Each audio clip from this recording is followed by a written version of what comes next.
we've been wondering if we're alone for decades. NASA may now be closer than ever to providing an answer on the dusty red plains of Mars. Clues are coming in the form of strange methane spikes, old lakebeds, and even hints of fossilized bacteria buried in Martian rocks. The catch is that each piece of evidence seems to add to the mystery. So is NASA pursuing shadows written in gas and stone, or did they just discover life on Mars? The Viking Life Experiments, 1970s. In the summer of 1976, history was made.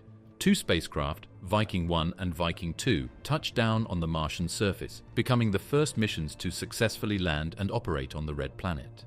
Their mission wasn't just to take pictures or scoop up soil. They carried with them something far more ambitious: the first experiments ever designed to directly test whether life existed on another world. For the first time, humanity reached across millions of kilometers of space and asked Mars a direct question: are you alive? The Viking landers were marvels of engineering. Each was equipped with a suite of instruments including cameras, weather sensors, and soil analyzers. But the most daring payloads were tucked inside a small biology laboratory. 4 different experiments were developed to answer one profound question: did Martian soil contain living microorganisms capable of metabolism? Unlike later missions that focused on indirect evidence, such as organics or habitability, Viking went straight for the jugular. It wanted life or nothing. The first of these experiments was the gas exchange test. It worked by moistening Martian soil with a nutrient solution and watching for gases that might be released. The idea was simple. If microbes were present, they would breathe in some form, just as microbes on Earth do, releasing byproducts like carbon dioxide, oxygen, or nitrogen. A second experiment, called pyrolytic release, attempted to mimic photosynthesis by exposing soil to carbon dioxide gas tagged with radioactive carbon under simulated sunlight. If organisms were present and photosynthesizing, the labeled carbon would show up in the soil afterward. A third, called the labeled release experiment, was perhaps the most direct. It fed soil samples a mixture of simple nutrients laced with radioactive carbon, and then measured whether radioactive gases were released, basically whether the soil ate and burped. Finally, there was the gas chromatograph mass spectrometer, or GCMS, designed to sniff out organic molecules in the soil itself. If life existed, organic chemistry should be there as a foundation. When the experiments began, anticipation was electric. Scientists had spent years perfecting the designs, and now the landers sat on the alien sands of Chryse Planitia and Utopia Planitia, conducting the most audacious tests ever attempted in planetary exploration. And then, something astonishing happened. The labeled release experiment lit up with positive results. When nutrients were added to the soil, gases were released in patterns consistent with microbial metabolism. The curves produced by the instruments looked remarkably like what one would see from soil experiments on Earth when microbes are present. At first glance, it looked like a Viking had just discovered life. But science is never that simple. The gas exchange experiment, while it showed some activity, produced ambiguous results that could be explained chemically rather than biologically.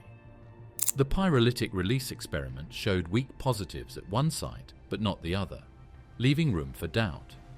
Most damning of all, the GCMS, the instrument expected to confirm organics, found nothing, no organics at all. It was a paradox. The biology experiments hinted at life, but the chemistry experiment declared the soil sterile. The debate erupted almost immediately. One camp of scientists argued that the labeled release experiment had, in fact, detected Martian microbes. The patterns were too biological looking to be dismissed, they said. Others countered that Mars's soil was chemically unusual, rich in oxidants that could mimic biology. Without organic molecules to back it up, the case for life fell apart. NASA eventually sided with the cautious interpretation, no life detected. For decades, that was the official stance. But the story didn't end there. In the early 2000s, new discoveries added fuel to the old Viking controversy.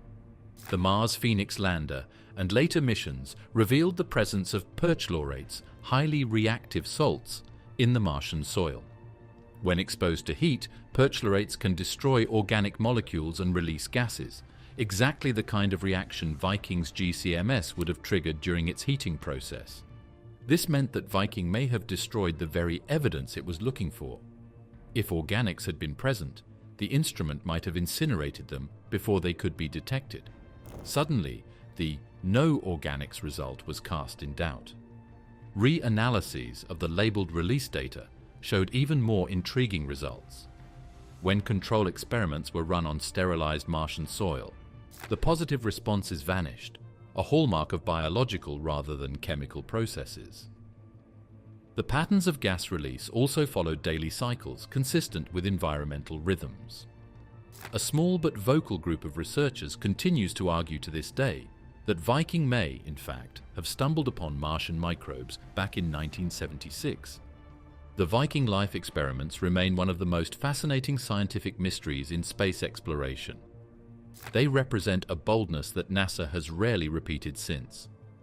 Later missions, burned by the controversy, shifted focus from life detection to habitability assessment and organic detection. Instead of asking directly, "Is there life?"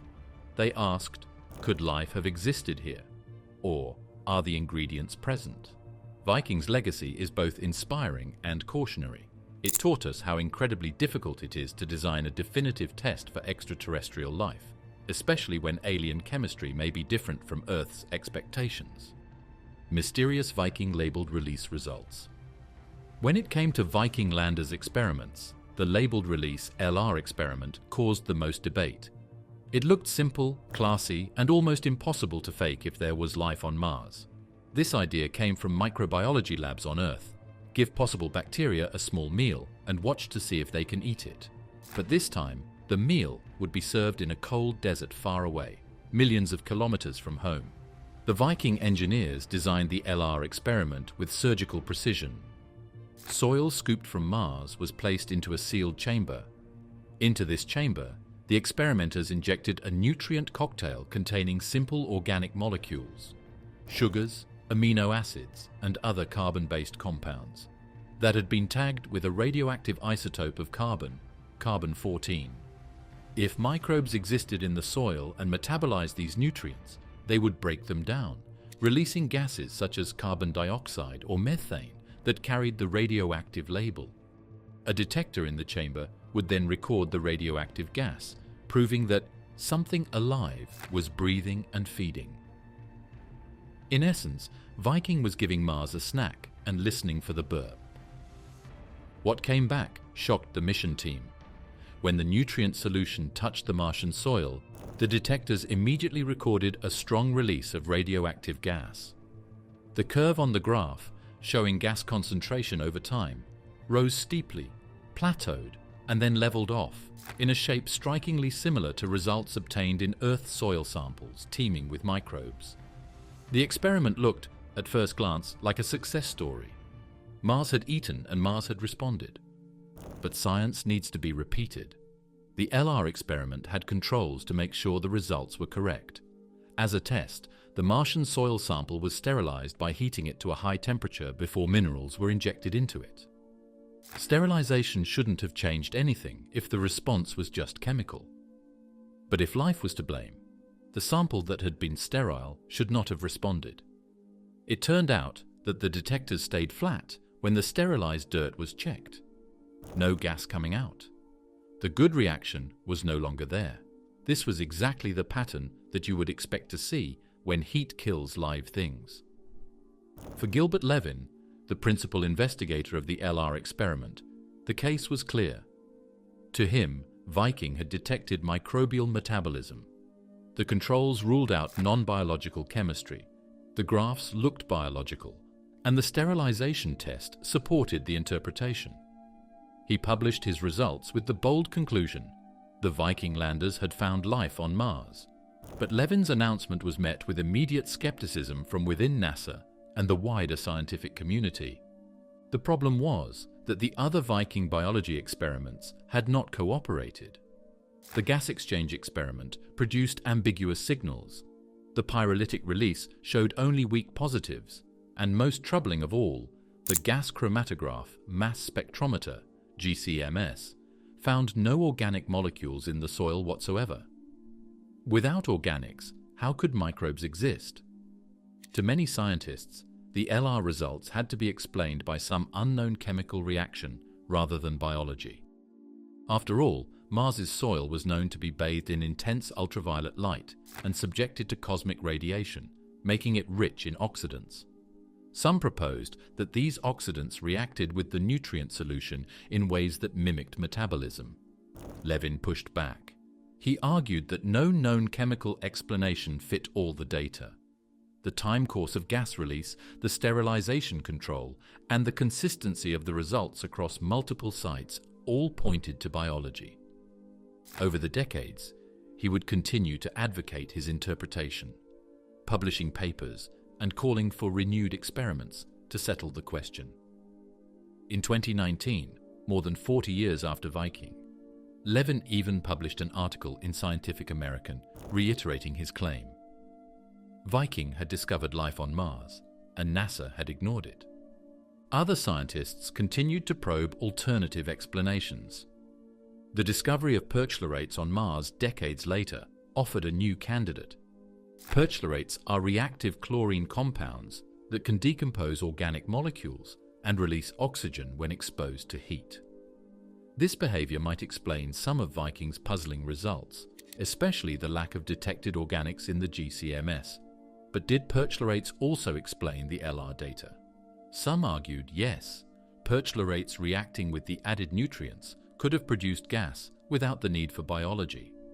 Others countered that perchlorates alone could not fully reproduce the LR patterns, especially the sterilization control results. Researchers reanalyzing the LR data in the 2000s noticed subtle daily cycles in the gas release curves, resembling circadian rhythms, day-night fluctuations like those seen in biological systems on Earth.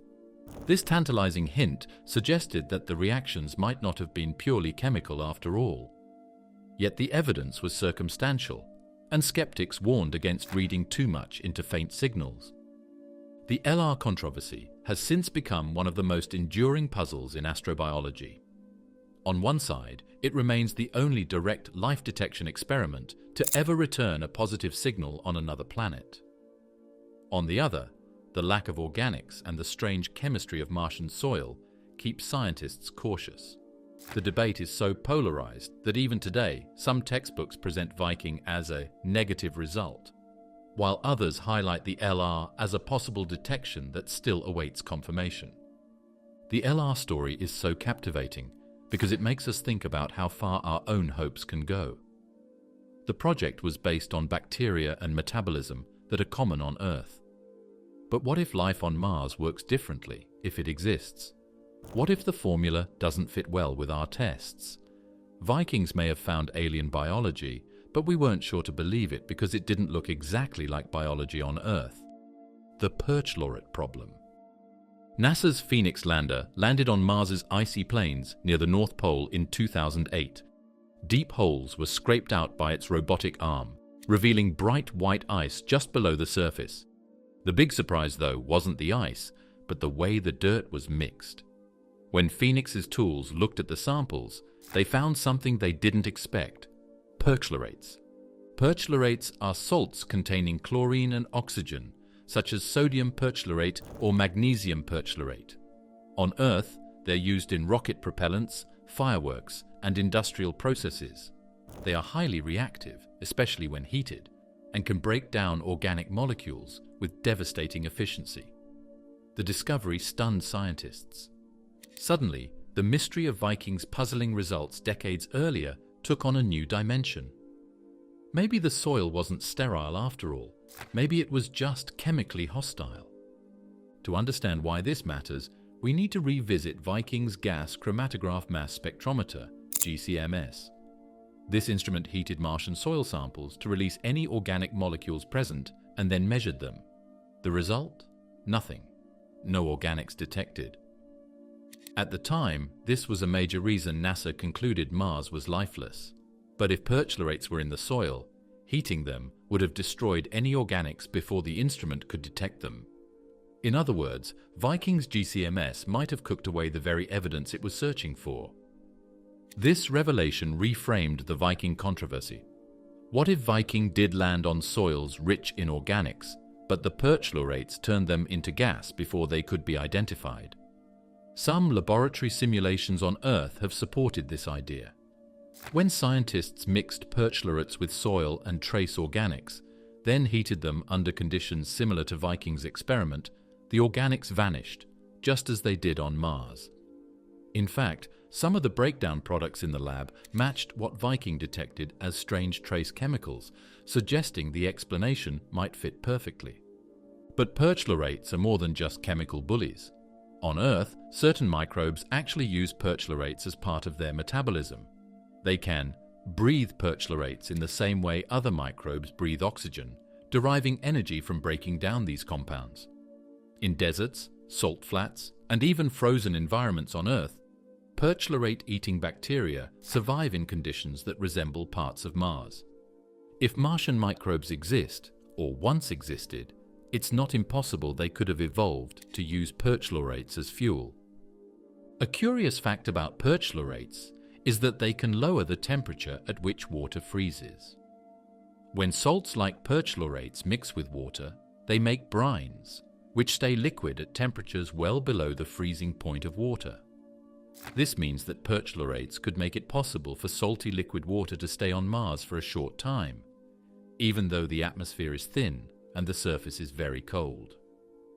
People wouldn't want to be in these kinds of brines, but hardy germs might be able to live in them. That being said, perchlorates also make it extremely difficult to find life. They make it harder to do any experiment that needs to find organics. In 2012, when Curiosity dug into rocks in Gale Crater, its tools also had to deal with perchlorate chemistry. Scientists had to be very careful to tell the difference between molecules made when perchlorates broke down organics in the rocks and molecules that were already there.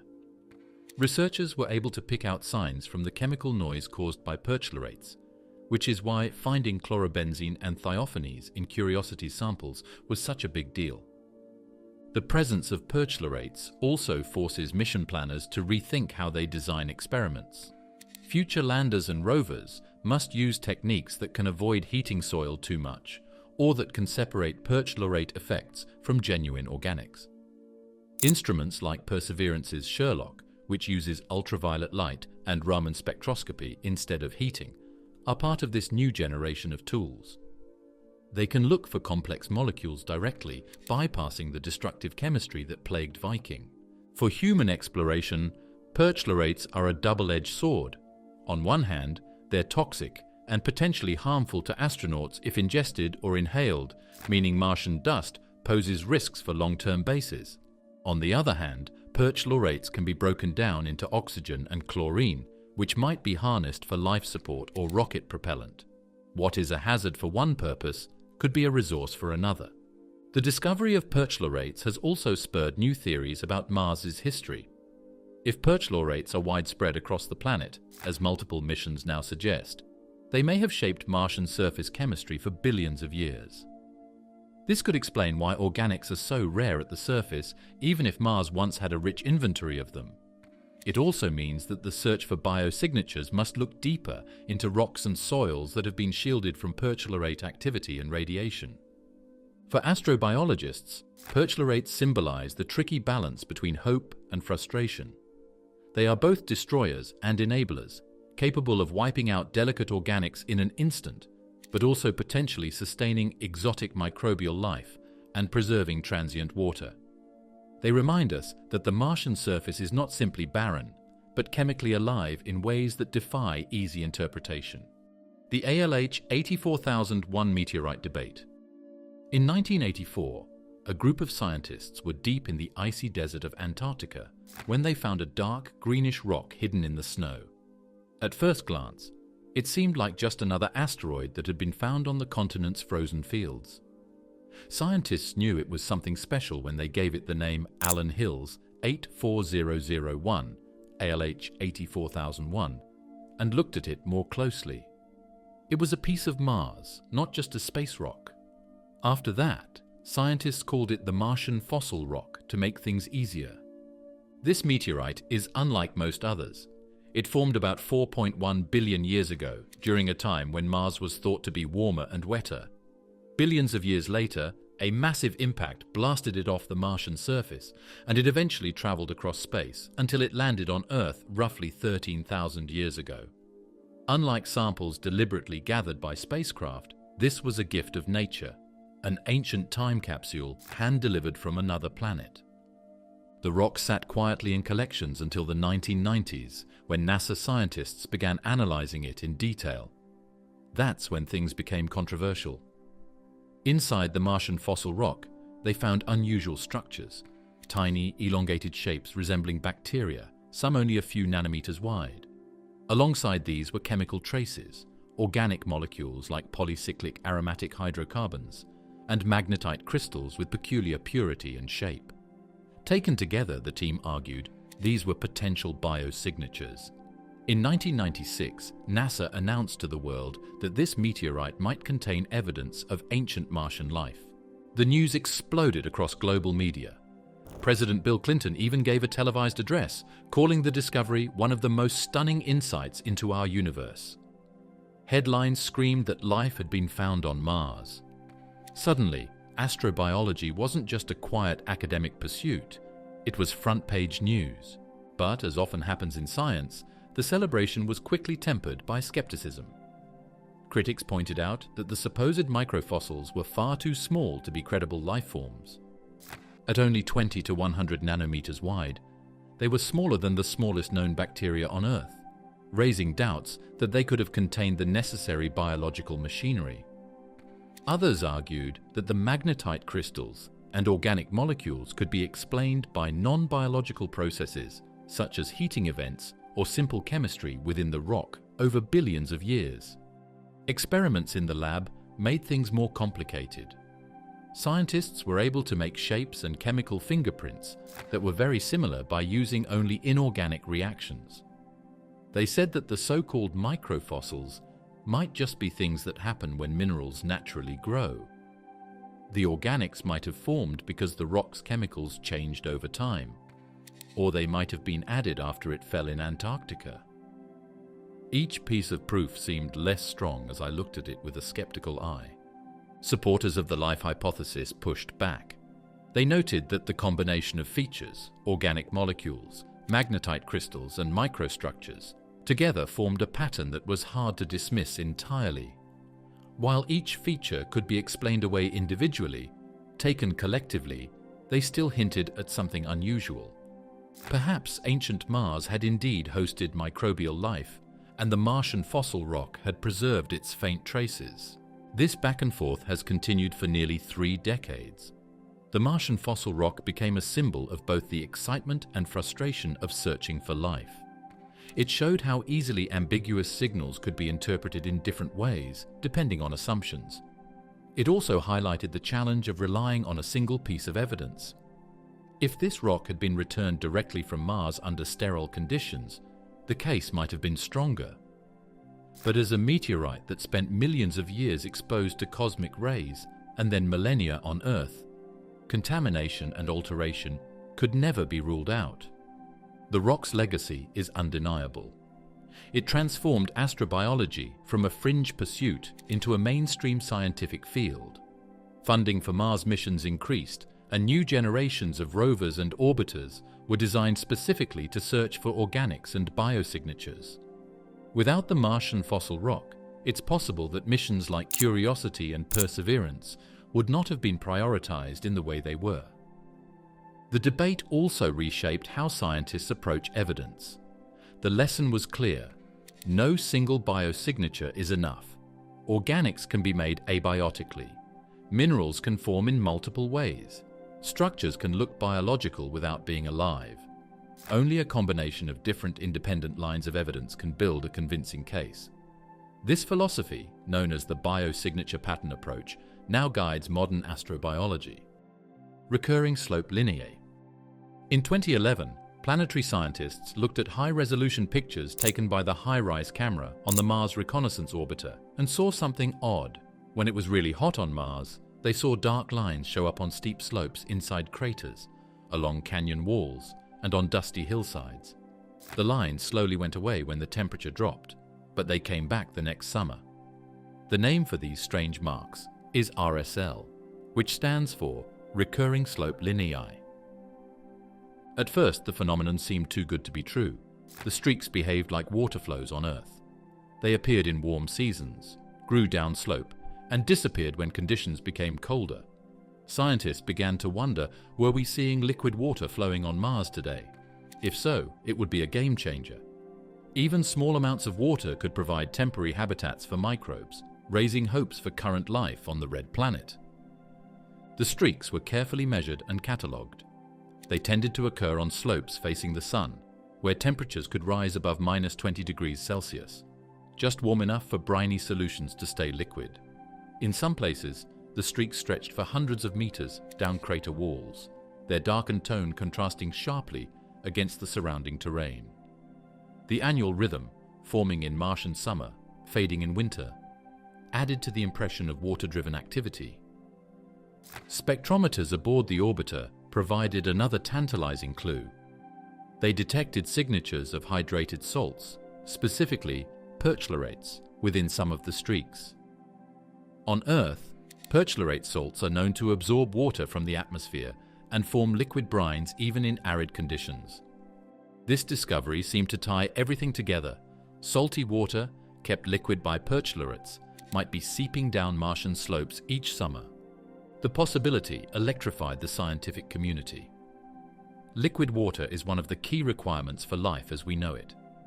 If RSL really were briny seeps, they might be some of the most habitable modern environments on Mars. NASA even considered restricting rover activity near potential RSL sites to avoid contaminating them with Earth microbes. The idea of present-day Martian oases, tiny salty trickles hidden in crater walls, sparked headlines around the world. But as with so many Martian mysteries, the story became more complicated. Follow-up studies began to cast doubt on the water hypothesis. For one, the actual amount of water needed to create the dark streaks was difficult to reconcile with Mars' extremely dry atmosphere. The planet simply doesn't have much moisture available to produce regular flows, even with perchlorates involved.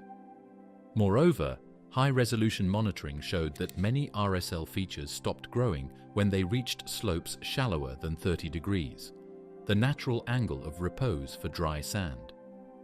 This suggested that the streaks weren't flowing water at all, but granular flows, dry sand or dust sliding downhill. Computer models agreed with this view.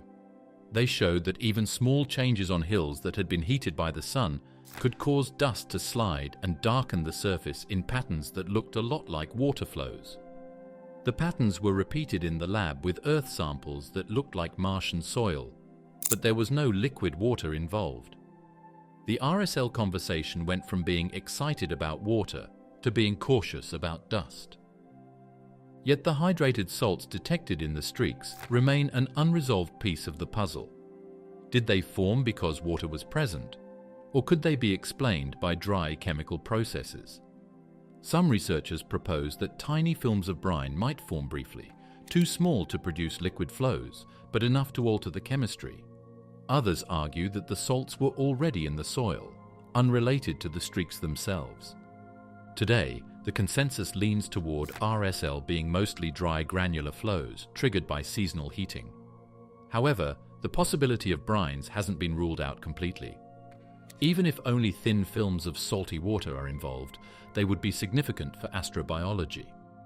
Microbes on Earth survive in salt flats, desert soils, and high-altitude environments where moisture is rare and transient. On Mars, such niches might exist too, clinging to survival in tiny salty patches. RSL has also taught us about the importance of humility in planetary science. What first looked like flowing water, headlines proclaiming liquid water found on Mars, turned out to be far more ambiguous. The streaks remain one of the most studied modern features on Mars, yet their exact nature is still debated. Each new dataset adds layers of complexity rather than simple answers. RSL is a warning that Mars is not a still world, even if the slides are dry. Every season, its surface changes. The thin air makes the dust and sand move around. Every year, the slopes change. Mars is full of life, even if it doesn't have living things. These changing processes affect how we look for life by making us think about all the ways the Earth's rocks could surprise us. Curiosity's organic molecule discovery. When NASA's Curiosity rover touched down inside Gale Crater in 2012, its mission was clear: determine if Mars had ever been habitable. Unlike Viking, which went straight for direct life detection, Curiosity's approach was more methodical. It wasn't designed to find living organisms, but to look for the chemical fingerprints and environmental conditions that could have supported them in the past. Central to this goal was the hunt for organic molecules, the chemical backbone of life as we know it. For years, the rover drilled into rocks and analyzed samples with its onboard laboratory. The sample analysis at Mars, SAM, sweet. Early attempts showed frustrating results. Organics seemed elusive, and skeptics wondered whether Mars' harsh chemistry and radiation had simply destroyed any evidence long ago. Then, in 2018, after years of persistence, the breakthrough finally came. Drilling into 3.5 billion-year-old mudstones at a site called Yellowknife Bay, Curiosity uncovered solid evidence of organic molecules. The samples revealed a variety of complex carbon-bearing compounds, including thiophanes, benzene, toluene, and chlorobenzene. These molecules weren't fleeting traces, they were locked inside rock layers that had been shielded from radiation and preserved for billions of years. For the first time, scientists could say with confidence that organic material exists on Mars. The discovery was a watershed moment. Organic molecules don't prove life, but they are essential ingredients for it. On Earth, they are associated with everything from microbes to plants and animals. Finding them on Mars demonstrated that the planet once had the chemical toolkit for biology. It also validated the patient, careful approach. By targeting well-preserved rocks, Curiosity had managed to avoid the destructive influence of perchlorates and cosmic rays. The background of the find made it even more remarkable. The biological matter was found in mudstones that used to be part of an old lake. A very long time ago, Gale Crater had water that didn't move, and layers of silt built up at the bottom.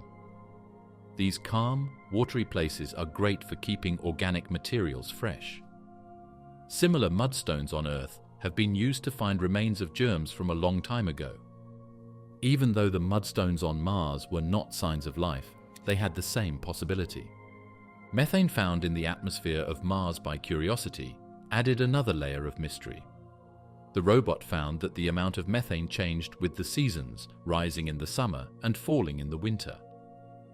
Even though no one knows where this methane comes from, the fact that it changes shows that there is an ongoing process going on, either natural or biological.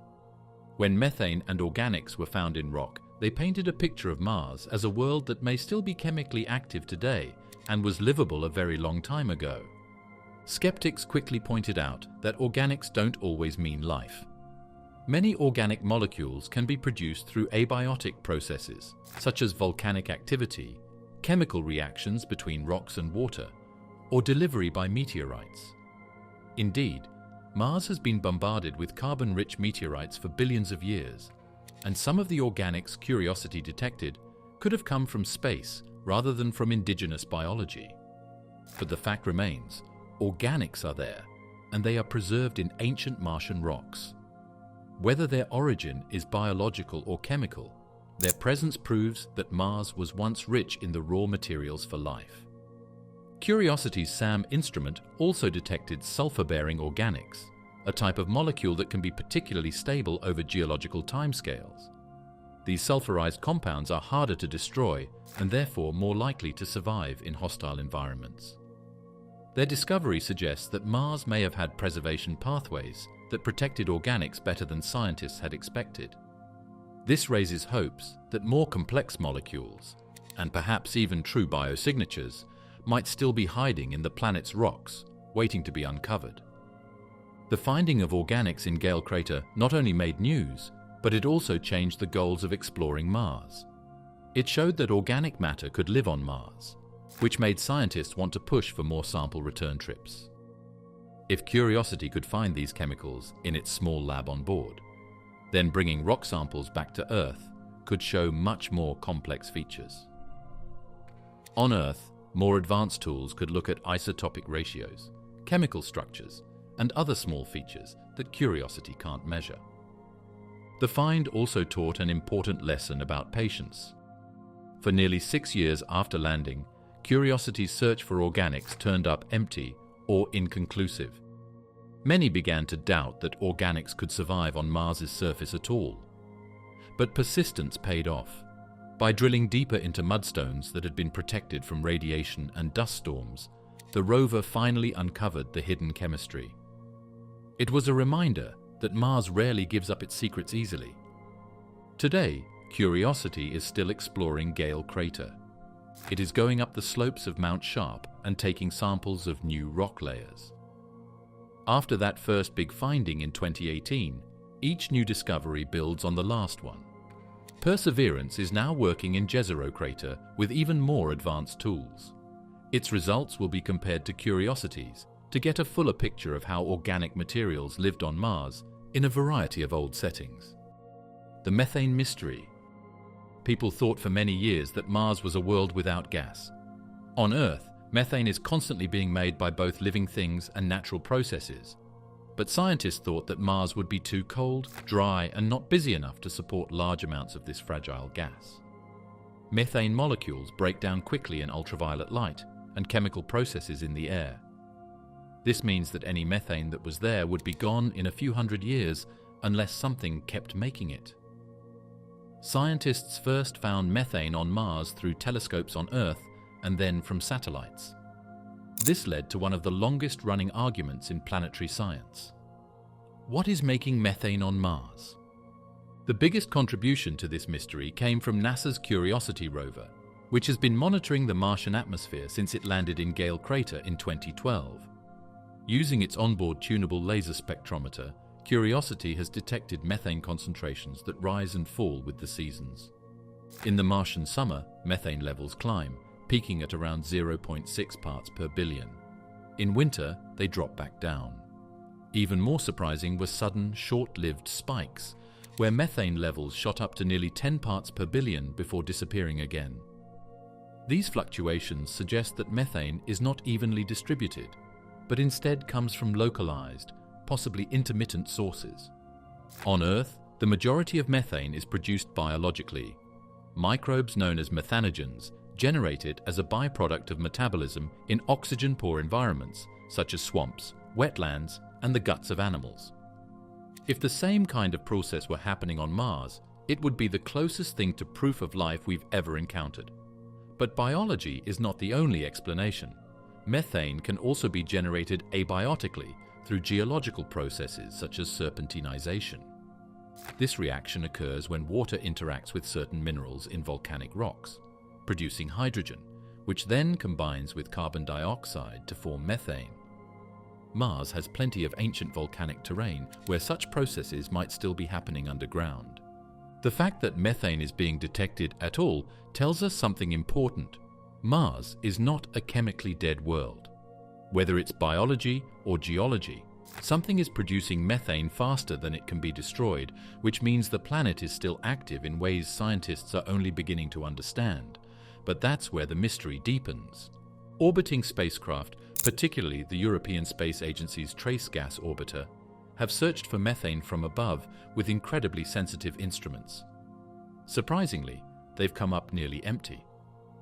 TGO's measurements place the global methane abundance at less than 0.05 parts per billion, essentially zero. How then can Curiosity detect spikes and seasonal changes from the ground, while TGO, surveying the entire atmosphere, finds nothing? It's possible that Mars methane breaks down a lot faster than we think. The thin atmosphere of Mars may be breaking it down in chemical ways that we don't fully understand yet. Another idea is that methane is released in small bursts close to the surface, like a valve in the rock that leaks and doesn't spread widely through the air. It might be gone by the time it spreads up to the point where orbiters can find it. This might be the reason why Curiosity sees bumps in Gale Crater, but orbiters that look at the whole world don't see much. Curiosity's methane spikes don't always coincide with events like dust storms or seasonal temperature changes, suggesting that whatever the source is, it's not a simple, predictable process. Some researchers suspect underground reservoirs of methane trapped in ice-like clathrates that release the gas when the ground warms or cracks. Others still hold out the possibility of microbial life hiding beneath the surface, releasing methane as a metabolic byproduct. Astrobiology will be affected by the discussion in a big way. If the methane on Mars comes from living things, it means that there was life there in the past, and maybe even life there now, hidden underground in safe places. Even if the methane is natural, it still shows that Mars is busier than we thought, with water and rock constantly interacting in ways that could make places where people could live.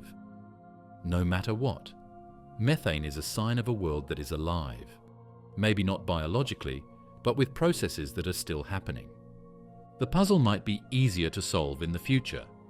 Scientists might be able to use the same level of accuracy as in labs on Earth to look at gas trapped in rock samples as part of the Mars Sample Return Program. Rosalind Franklin, the ExoMars rover, is meant to drill deeper into the ground, where methane and other organics may be able to stay.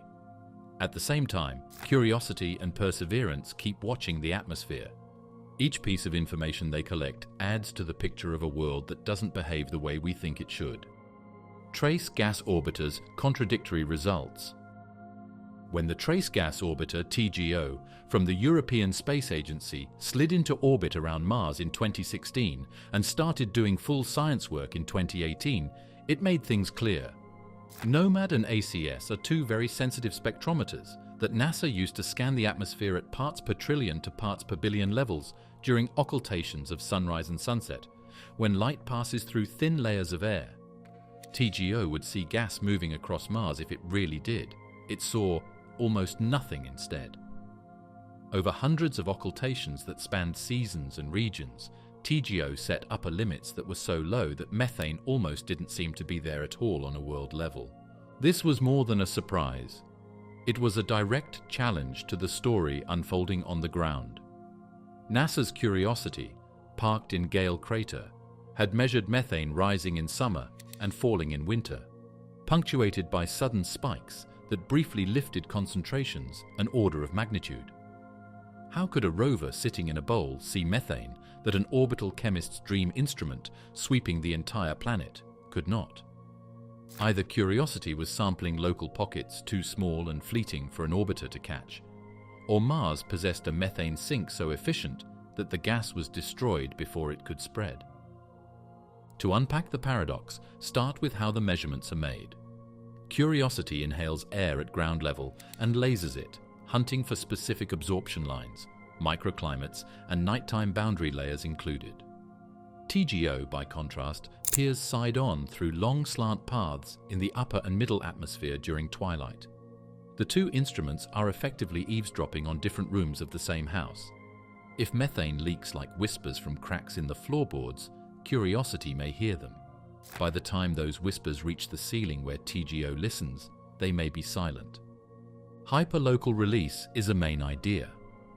Think of tiny holes, cracks, ice cement soils, or cages that look like clathrates that let gas out every once in a while. Weak winds and temperature changes at night could trap the gas near the surface in Gale Crater's basin, making Curiosity's readings go up for hours or even days. As soon as the sun comes up, the wind and chemistry speed up, destroying the plume before it reaches high enough for the TGO to sample it. Both datasets are correct in this case.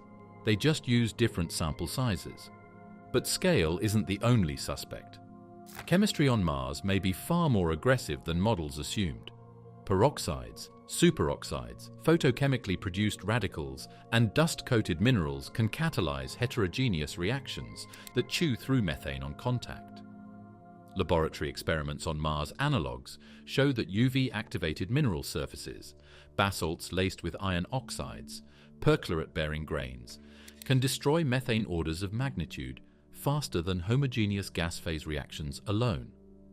If much of Mars acts like a planet-sized catalytic converter, methane lifetimes could be hours to days instead of centuries. That would reconcile Curiosity's sudden spikes with TGO's silence. The gas simply dies young. Time of day also matters. Curiosity's notable detections often occur at night, when the boundary layer collapses and gases pool near the ground. TGO's occultations are tied to dawn and dusk geometry, times of rapidly changing temperature, mixing, and photochemistry. If methane plumes are nocturnal and near surface, they would be effectively invisible to a twilight limb-sounding technique focused higher up. Add seasonal shifts, dust storms altering photolysis rates, water vapor modulating radical chemistry, and the detection landscape becomes a moving target. Geography adds another twist. There is no such thing as Jezero in Gale, and there is also no such thing as Arabia Terra, Hellas, or the Tharsis edges. A mix of possible sources could be made up of old hydrothermal systems, ultramafic rocks that tend to serpentinize, or hidden ice lenses. Curiosity's sniffs are very local, while TGO's world study averages over very large areas. If you try to fit the two together without taking measurements at the same time and in the same place, you will fail because of a world with leaky valves. Systematics of instruments has also been looked at closely. The tunable laser spectrometer on Curiosity has been through many onboard tests, checks, and blank runs. The spectrometers on TGO have shown that they are very stable and sensitive to other trace gases. The most basic reading is still correct, neither is wrong.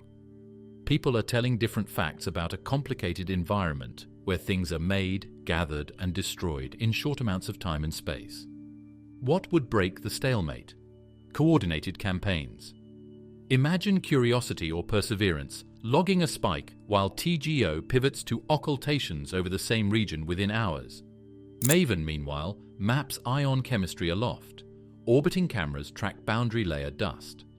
Add a lander or drone to sample vertical profiles from ground to a few hundred meters, and the 3D anatomy of a plume, source, spread, and sink could finally be watched in real time. No matter which way the evidence goes, the effects are very big. If methane comes from rock and water processes that are still going on in Mars' crust, then the planet may have areas of chemical energy and warm, wet microenvironments. If life plays even a small role, then Mars is not a dead world. It is just quiet, with its environment tucked away underground. On the other hand, if strong surface chemistry erases methane almost as quickly as it is created, we know that Mars can hide biosignatures under dynamics, which is an important thing to keep in mind when figuring out any other organic clue. Perseverance's rock sample caches.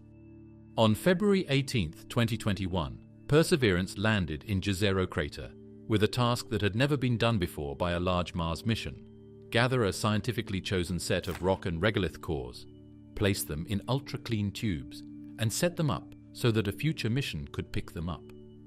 Perseverance is the one who digs. A Mars ascent vehicle will one day lift the prize into space, and an Earth return orbiter will bring it back to Earth. A very easy step called caching rocks the right way, from the right places, is what makes the Mars Sample Return (MSR) system work. Perseverance's sampling and caching system is a miniature factory bolted to the rover's belly. At its heart are 43 finger-length hermetically sealable sample tubes, 38 designated for actual cores and grabs, plus a handful of witness tubes that never touch Martian rock, but ride along to record any contaminants introduced by the rover or environment. Each science tube begins life as ultra-sterile, assembled and baked on Earth, capped and protected inside a rotating carousel. When the rover chooses a target, its 7-jointed arm swings a coring drill into place, cuts a pristine cylinder roughly 6 centimeters long and 1.3 centimeters wide, and passes the core down a mechanical line for imaging, volumetric checks, and sealing with a one-time use knife-edge metal gasket. A micro-engraved ID links every tube to a chain of custody. Target name, context images, instrument readings, and rover state are all recorded. Controlling contamination is a big deal. The rover opens its witness tubes to the same steps as real sampling every so often. These include arm movements, drill spins, and chamber exposures. This way, scientists can later on Earth take out any molecules that were born on the rover from the real signal from Mars. The seals are made to last through years of changing temperatures on Mars and the roughness of launch and landing, so that samples don't talk to each other too much. Even the bit wheel has purge ports and dust guards. This has never been done before in another world. Where and what to sample is as critical as how. Jezero is an ancient lake basin with a spectacular river delta, nature's archive of habitability. Early in the mission, Perseverance cored igneous rocks on the crater floor, units informally called Mars and Satyr, whose crystallization ages can anchor a geologic timeline when paired with radiometric dating on Earth. Igneous samples are also time capsules for Mars's interior chemistry. Later, the rover climbed into the delta and drilled sedimentary targets, fine-grained mudstones, sandstones, and carbonates, where biosignatures, if they exist, are most likely to be preserved. Sandstones like Berea record the energy of ancient river channels. Mudstones capture quiet water deposition where organics can hide between clay layers. Carbonates can entomb microtextures and lock in isotopic clues. Before committing a tube, Perseverance saturates the site with context. Pixel, a micro X-ray fluorescence spectrometer, maps elemental chemistry down to grain scale. Sherlock, an ultraviolet Raman fluorescence instrument, hunts for aromatic organics and their mineral associations, while its Watson camera photographs textures in exquisite detail. Supercam and Mastcam Z assess bulk composition and stratigraphy at standoff. The result is a dossier for each core: chemistry, mineralogy, fabric, and environment. So later lab work can test tightly framed hypotheses rather than fishing in the dark. Coring is not guaranteed. Early on, a target dubbed Rubion crumbled to powder during drilling. Valuable information in itself about lithification, but not worth a tube.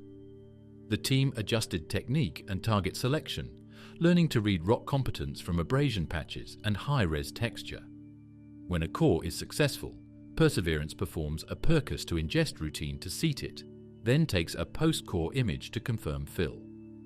If all checks pass, the tube is sealed, X-rayed for verification, and stored in the belly rack, or, when strategy calls for it, placed on the ground as part of a depot.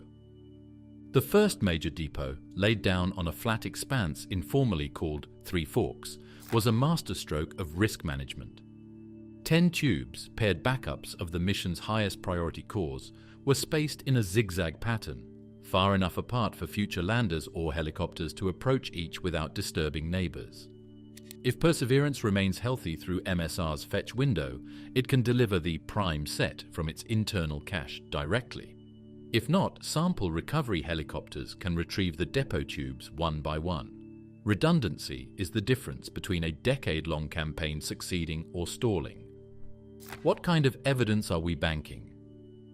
3 broad categories. First, habitability indicators, minerals formed in water, clays, carbonates, sulfates, redox pairs, and textures that speak to gentle, life-friendly environments. Second, potential biosignature hosts, fine laminations, micron-scale pores, or mineral gardens like carbonates and silica, where organics can be shielded. Third, chronometers and context setters, igneous rocks for age dating, impactites for basin history, and regolith to read modern surface processes. Within those categories, specific hypotheses bloom. Are organic molecules concentrated along mineral interfaces? Do carbon isotopes show fractionation patterns that biology can produce, but geology rarely does? Do microtextures align with known biogenic morphologies, or are they best explained by diagenetic cementation? Earth labs, with nanosims, synchrotrons, and atom probes, can chase answers that no rover could. The rhythm is set by engineering. Time, power, and device life are all used up by each coring cycle. Bits get worn. seals have a limit. The team tries to be both ambitious and smart by saving tubes for the most diagnostically rich targets, while still having a wide range of targets. As new rocks like delta front crossbeds, coastal carbonates, possible hydrothermal veins, or crater floor dikes show up, sampling plans are always being re-optimized. These new features could connect Jezero's story to global volcanism. Because there's no single eureka moment in caching, just a silver tube fitting into a rack, it's easy to miss the quiet courage of it. But those tubes might settle one of the longest arguments in science. If they contain organisms with biological patterns, isotopes that are shifted by metabolism, or microtextures that are too small to be caused by non-living things, the case for past life on Mars would go from being interesting to being able to be tested. If they don't, we'll still win, because we'll be able to rewrite Mars' climate and volcanic past with great accuracy in the lab. We'll also be able to match crater counts with real ages and figure out how a blue world turned red and dry. Ancient lake delta in Jezero. Scientists have been interested in Jezero crater for a long time, even before Perseverance's wheels set foot on Mars. Planetary geologists saw right away that the images from space showed a trait they knew right away: a beautifully kept river delta. Rivers slow down and spread out into still bodies of water, dropping their sediments in stacked fans. This is how deltas form on Earth. They have a lot of rocks, different textures and chemicals that can trap and hold on to biological matter for billions of years. That is, a delta was the best place to look for signs of life on Mars, if it ever had any.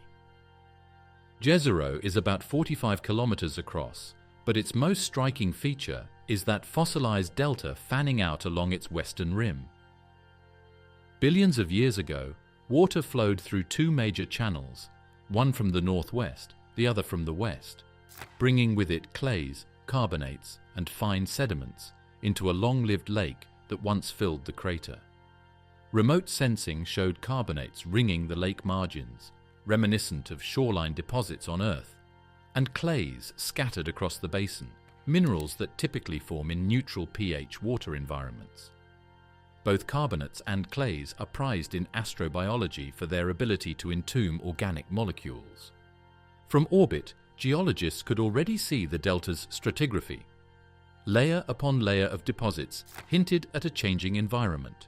Coarse material laid down during strong flows, finer layers from calmer conditions, and crossbeds marking shifting currents. Such environments on Earth are renowned for preserving microfossils and organic matter. When Perseverance was tasked with finding traces of ancient life, Jezero's delta was the obvious landing site. Once on the ground, Perseverance confirmed the promise. Mastcam Z panoramas revealed outcrops with tilted bedding planes, stack after stack of sedimentary layers frozen in time. Some outcrops, nicknamed Kodiak and Hawksbill Gap, showed textbook deltaic cross-sections, the kind of geology students learn about in Earth field camps. These exposures provide a roadmap for understanding how water once entered, spread and retreated from Jezero. They also mark sites where Perseverance's team directs coring operations, knowing that each layer could hide different chemical signatures. The delta is not just a geologic archive, it is a potential astrobiological treasure chest. In lakes on Earth, organic molecules often accumulate in fine mudstones deposited under calm conditions. If microbial life ever thrived in Jezero's waters, its chemical traces, or even physical textures, could be sealed inside such layers. Moreover, carbonate minerals precipitating along the lake's edge may have trapped isotopic ratios, microtextures, or even biofilms. On Earth, stromatolite-like buildups thrive in carbonate-rich shallows. Their Martian counterparts, if they exist, would be found in places like Jezero. Water chemistry adds another dimension. Early in its history, Jezero's lake may have cycled between neutral and slightly alkaline conditions, ideal for stability of organisms. Later, as the climate dried, inflowing waters may have become more saline, perhaps leaving behind sulfate-rich deposits. Each shift left clues in the minerals. Clays record gentle aqueous conditions, sulfates record evaporation, carbonates record shoreline processes. Together, they offer a timeline of a lake evolving under a changing Martian climate. One eye-catching feature is its possibility for preservation. Mars is hard right now. UV light and perchlorates can break down living matter. But billions of years ago, fine sands quickly covered lake deposits, keeping organic matter safe from being broken down. The layers on top were like a time capsule. When Perseverance's drill goes into those depths, it's like opening rooms that have been locked for 3.5 billion years. Beyond habitability, Jezero's delta provides context for planetary evolution. It shows that Mars had not only liquid water, but sustained hydrologic cycles, rivers carrying sediments, lakes storing them, deltas preserving them. This was not a fleeting trickle. It was a stable system, possibly lasting thousands to millions of years. Such longevity is crucial for life to take hold. Jezero therefore represents not just a promising site, but a case study for Mars habitability during the Noachian period. Sampling in the delta is central to Mars sample return. By caching mudstones, sandstones, and carbonates from Jezero, Perseverance ensures that Earth labs will be able to probe for organics with techniques far beyond rover capability. Isotopic ratios, molecular structures, and microtextures can be scrutinized under electron microscopes, mass spectrometers, and synchrotrons. If biosignatures exist, the delta samples are where they are most likely to be found. Perseverance's carbon-bearing finds. Scientists on board Perseverance knew they were looking for carbon, which is the basic building block of life as we know it, in Jezero's rocks. They weren't ready for how quickly the rover would find signs that looked interesting. With the help of its onboard equipment, Perseverance has already found proof that the rocks of Gale Crater contain complex carbon-bearing molecules. Even though these findings don't show that life existed, they do make the case that Mars used to have a lot of chemicals, but its rocks have kept those signs hidden for billions of years. Two of Perseverance's most powerful tools for this hunt are Pixel and Sherlock. Pixel, the planetary instrument for X-ray lithochemistry, can map elemental chemistry at micrometer scales. Sherlock, short for scanning habitable environments with Raman and luminescence for organics and chemicals, uses a UV laser to excite molecules and detect organics directly. Together, they give Perseverance the ability not just to detect carbon, but to see how it is distributed across rock textures, and which minerals it is associated with. This context is essential. On Mars, as on Earth, the environment that hosts carbon often determines whether it's biological or geological. Early in its mission, Perseverance drilled and abraded samples of basaltic rocks on Jezero's crater floor. Sherlock's laser revealed aromatic carbon compounds embedded within them. Later, when the rover examined sedimentary rocks in the delta, more carbon-bearing signals appeared, some associated with sulfate and carbonate minerals. These minerals are particularly exciting because they are known to preserve microtextures and isotopic patterns on Earth that can indicate biology. Even if the carbon discovered so far is abiotic, the fact that it is locked in minerals that favor preservation suggests a higher chance that more diagnostic evidence could still be waiting deeper within the delta. One of the key findings is that carbon is not just a surface contaminant. Sherlock's maps show organics inside the rocks, not smeared on the outside by rover hardware or dust. That distinction matters. It means the molecules have been preserved in place since the rocks formed. Some of these rocks date back more than 3.5 billion years, a time when Mars was wetter and warmer. To find carbon-bearing material locked inside them suggests Mars has held on to its chemical history with surprising fidelity. What kind of carbon are we seeing? The signals include aromatic compounds, ring-shaped structures that on Earth can be produced by both life and non-life. These molecules are relatively stable, which is why they can persist for billions of years in sediments. But Perseverance has also found carbon associated with minerals like sulfates, which can act as time capsules.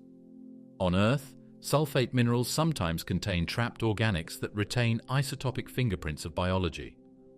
Mars samples may hold similar secrets. The big question is origin. Several pathways could explain Perseverance's finds. Meteorites striking Mars could have delivered organic molecules from space as they do on Earth. Abiotic processes like water rock reactions or volcanic chemistry could also generate simple carbon compounds. And of course, the most tantalizing possibility is that microbes once thrived in Jezero's lake, leaving behind their chemical shadows.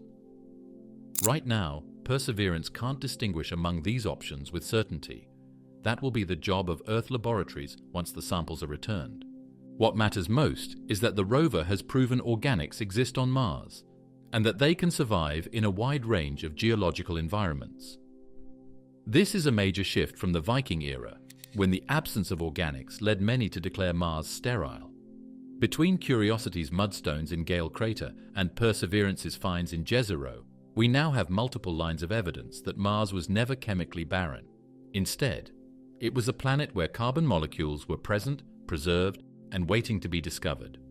Perseverance's discoveries also highlight the importance of context-driven sampling.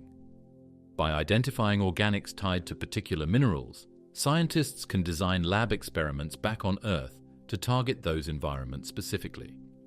For example, a carbonate-rich sample might be analyzed for isotopic fractionation, while a sulfate-rich one might be sliced thin and inspected for microscopic textures.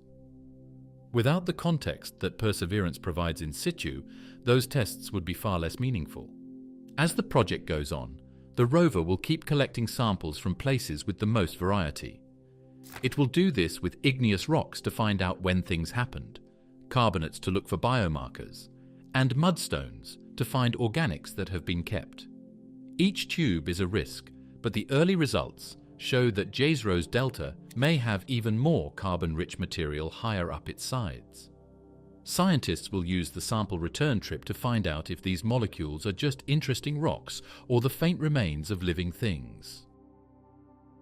Ingenuity's reconnaissance role. There was another ship with Perseverance when it arrived in Jezero Crater. The Ingenuity helicopter, a small experimental craft about the size of a house cat, was attached to the rover's belly with bolts. At first, it was just supposed to be a short technology demonstration. There would be 5 trips, each lasting no more than a minute or two, to show that powered flight was possible in Mars's very thin atmosphere. Nobody thought it would become a wayfinding device that would change the way we discover other places. Mars' atmosphere is less than 1% the density of Earth's, making flight an extraordinary challenge. To generate lift, Ingenuity's twin carbon fiber rotors spin at nearly 2,400 revolutions per minute, far faster than helicopters on Earth. Its legs are spindly, its body the size of a tissue box, and its brain, built from consumer-grade electronics, processes navigation data in real time. Even with these adaptations, every flight was a gamble. Engineers at JPL worried the craft might wobble uncontrollably, or worse, fail to lift off at all. On April 19, 2021, Ingenuity rose into the Martian sky, hovering 3 meters above the ground for just 39 seconds. The event was historic, the first powered, controlled flight on another planet. It was a Wright brothers moment replayed on an alien world, complete with a swatch of fabric from the 1903 flyer tucked beneath Ingenuity's solar panel. For the first time, exploration had left the surface of Mars and taken to the air. What began as a brief demonstration quickly evolved into something much more. Ingenuity exceeded all expectations, flying not 5 times but dozens. It scouted ridges, dunes, and cliffs, providing Perseverance with aerial images that saved the rover from risky detours. It identified routes through treacherous terrain and flagged outcrops that looked promising for sampling. Where Perseverance could only crawl at centimeters per second, Ingenuity could leap ahead hundreds of meters in a single hop, shrinking weeks of driving into minutes of reconnaissance. Explore the mouth of the Jezero River, which was one of its most important accomplishments. From space, the delta looked appealing, but only Ingenuity could give a bird's-eye view of landing dangers, dune fields, and possible sample sites. Its tiny cameras took high-resolution color pictures that showed the terrain better than Perseverance's mast cameras could. When it came to geology, the chopper was like a forward monitor, keeping an eye on the rover. The synergy between the two machines changed the tempo of exploration. Instead of blindly committing to routes, the rover team could consult Ingenuity's photos and plan accordingly. In some cases, Ingenuity saved Perseverance from months of wasted travel by proving that certain routes were impassable. In others, it pointed to hidden targets, rock outcrops that, from the rover's ground-level view, might have been overlooked. This partnership maximized the scientific return from every sol. Ingenuity's survival is itself a triumph. Designed for 30 days, it endured Martian winters, dust storms, and temperature swings of more than 100 degrees Celsius between day and night. Its solar panel, often coated in dust, still managed to recharge the batteries. Its software was patched and updated remotely, teaching it new tricks as the mission evolved. With each flight, it pushed the boundaries of what a lightweight aerial vehicle could achieve on another world. For scientists, Ingenuity's legacy extends beyond Mars. It has proven that aerial reconnaissance is not only possible, but immensely useful. Future missions may carry larger, more capable drones, flying laboratories that can reach cliff sides, lava tubes, or polar terrains inaccessible to rovers. Titan, Saturn's largest moon, is already slated to host the Dragonfly rotorcraft in the 2030s, and Ingenuity's success has paved the way. But Ingenuity is important for more reasons than just technology. It shows that the way we think about travel has changed. It's not enough to just show that Mars exists. You can also fly to it. It's not just for wheels and drills. Wings and blades can also go there. Thanks to people's creativity, we now have a new way to see scenery that changes with the light and shade, and we can send postcards from space to people on other planets. Maven's atmospheric clues. There isn't much of an atmosphere on Mars these days. Scientists only talk about a cold, dry desert with a breeze. But the Earth was different billions of years ago. Rivers cut slopes, lakes filled areas, and the air was thick enough to keep water on the surface. Between then and now, something very important took place.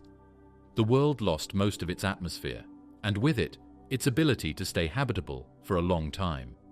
Mars Atmosphere and Volatile Evolution, Maven, was launched by NASA in 2013 to find out how. Its goal was to find out where the atmosphere of Mars went. Maven arrived at Mars in September 2014 and slipped into orbit around the planet. Unlike rovers that crawl across the surface, Maven studies the sky. Its instruments are tuned to measure the upper atmosphere, the ionosphere, and the interaction between Mars and the solar wind. This interaction is crucial because Mars lacks a global magnetic field to shield it. On Earth, our magnetic field deflects much of the solar wind, streams of charged particles flowing from the Sun. Mars, however, is bare. The solar wind slams directly into the upper atmosphere, energizing particles and stripping them away into space. Within months of arrival, Maven began returning stunning data. It confirmed that the solar wind is actively eroding Mars's atmosphere today. By observing how ions escape from the upper atmosphere, Maven measured the rate of loss. Roughly 100 grams of atmosphere per second whisked away into space. That may sound small, but over billions of years it adds up. Mars's thick, warm atmosphere could have been slowly peeled away like layers of an onion, leaving behind the thin blanket we see now. The key evidence came during solar storms. When bursts of energetic particles from the Sun slammed into Mars, Maven's instruments recorded dramatic increases in atmospheric escape. Oxygen and carbon ions streamed into space at rates 10 to 20 times higher than normal. This revealed how sensitive Mars is to solar activity. Without a protective magnetic field, every storm carved away more of the atmosphere. Over eons, the cumulative effect was catastrophic. Maven also revealed the chemistry of the upper atmosphere. It measured isotopic ratios of gases like argon and nitrogen, showing enrichment of heavier isotopes. This is a classic fingerprint of atmospheric escape. Lighter atoms are lost more easily, leaving heavier ones behind. The ratios confirm that Mars once had a much denser atmosphere and has been steadily losing it to space. This wasn't just theory anymore, it was a measured process happening before our eyes. The mission didn't just focus on gases. Maven mapped the structure of the ionosphere, the electrically charged layer that plays a role in atmospheric dynamics. It discovered auroras stretching across the entire planet, triggered not by Earth-style magnetic poles, but by crustal magnetic anomalies. These auroras provided another reminder that Mars is still an active planet, shaped by space weather in ways invisible to the naked eye. Understanding how Mars lost its atmosphere has direct implications for habitability. A thick atmosphere in the past could have supported lakes, rivers, and even oceans. It could have kept the surface warm enough for long-term stability of liquid water. Losing that atmosphere transformed Mars from potentially life-friendly to the desolate world we see today. Maven's findings help explain this transformation and set the boundaries for when life might have had a chance. For astrobiology, Maven's work is invaluable. By reconstructing the timeline of atmospheric loss, scientists can narrow down the window of opportunity for life to emerge. If Mars lost most of its atmosphere more than 3 billion years ago, then life, if it ever arose, had to appear quickly before conditions became hostile. Alternatively, life might have retreated underground, where radiation and atmospheric loss mattered less. Either way, Maven provides the environmental backdrop against which the search for biosignatures plays out. The Maven has lived longer than expected. It was supposed to be there for 2 years, but it has been there for almost 10 years, changing its orbit to help rovers communicate with each other as well as carrying out its science tasks. It is still keeping an eye on how the atmosphere reacts to things like dust storms, the solar cycle, and changes in the seasons. Every year of data adds to a record that not only tells us about the past, but also helps us plan for the future, especially since there are plans to send people to Mars. To figure out what conditions humans will be in, we need to know how the atmosphere reacts to sun energy and dust. Mars' ancient habitability. Today, Mars looks like a very cold plain that is constantly being hit by dust storms. It's easy to think of it as a dead world. The rocks, on the other hand, say something different. A very long time ago, Mars looked a lot more like Earth than it does now. Its surface is made up of old river valleys, delta fans that spread out into dry areas, and mineral layers that clearly show water's mark. We need to go back in time to this wetter, warmer time to find out if Mars has ever been home to life. This was a time when habitability was not only possible, but common. Evidence for Mars's ancient habitability comes from multiple sources. Orbiting spacecraft have mapped valley networks stretching for thousands of kilometers, carved by persistent water flow. These aren't the marks of short floods or isolated bursts. They look like drainage systems sustained over long periods. Crater lakes like Gale and Jezero once held standing water for centuries or millennia. Sedimentary layering inside them shows calm deposition, the kind of environment on Earth where life thrives. The mineral record strengthens the case. Clays, sulfates, and carbonates have all been detected across Mars. Clays form when water interacts with basalt under neutral conditions, a process that requires long-term stability. Sulfates point to evaporating lakes and seas, while carbonates suggest water buffered by atmospheric carbon dioxide. Together, these minerals tell us that Mars wasn't just wet. It had diverse aqueous environments, from fresh to briny, acidic to alkaline.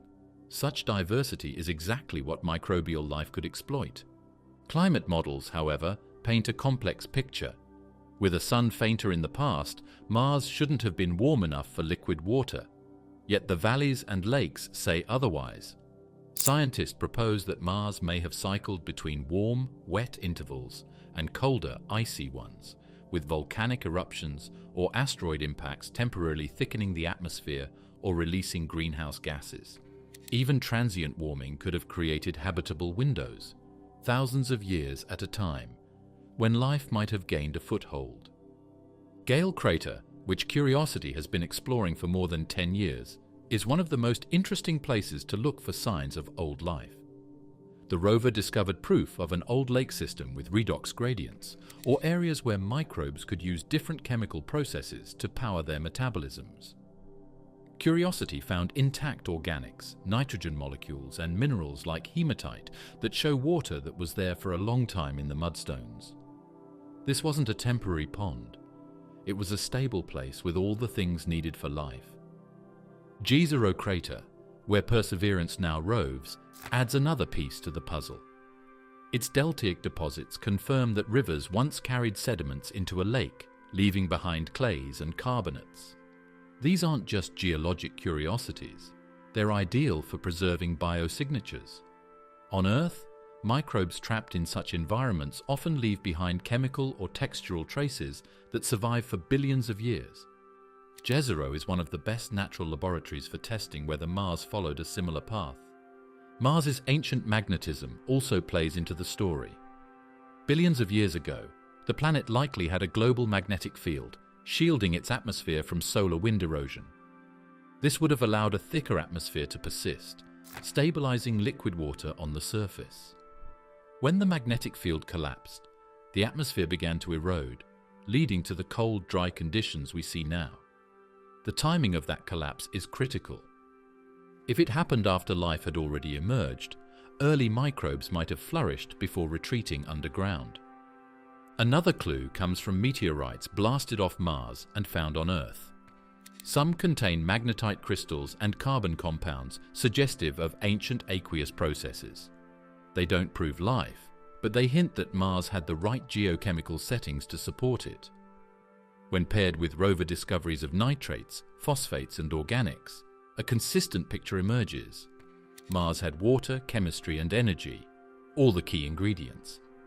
Habitability does not, of course, mean life.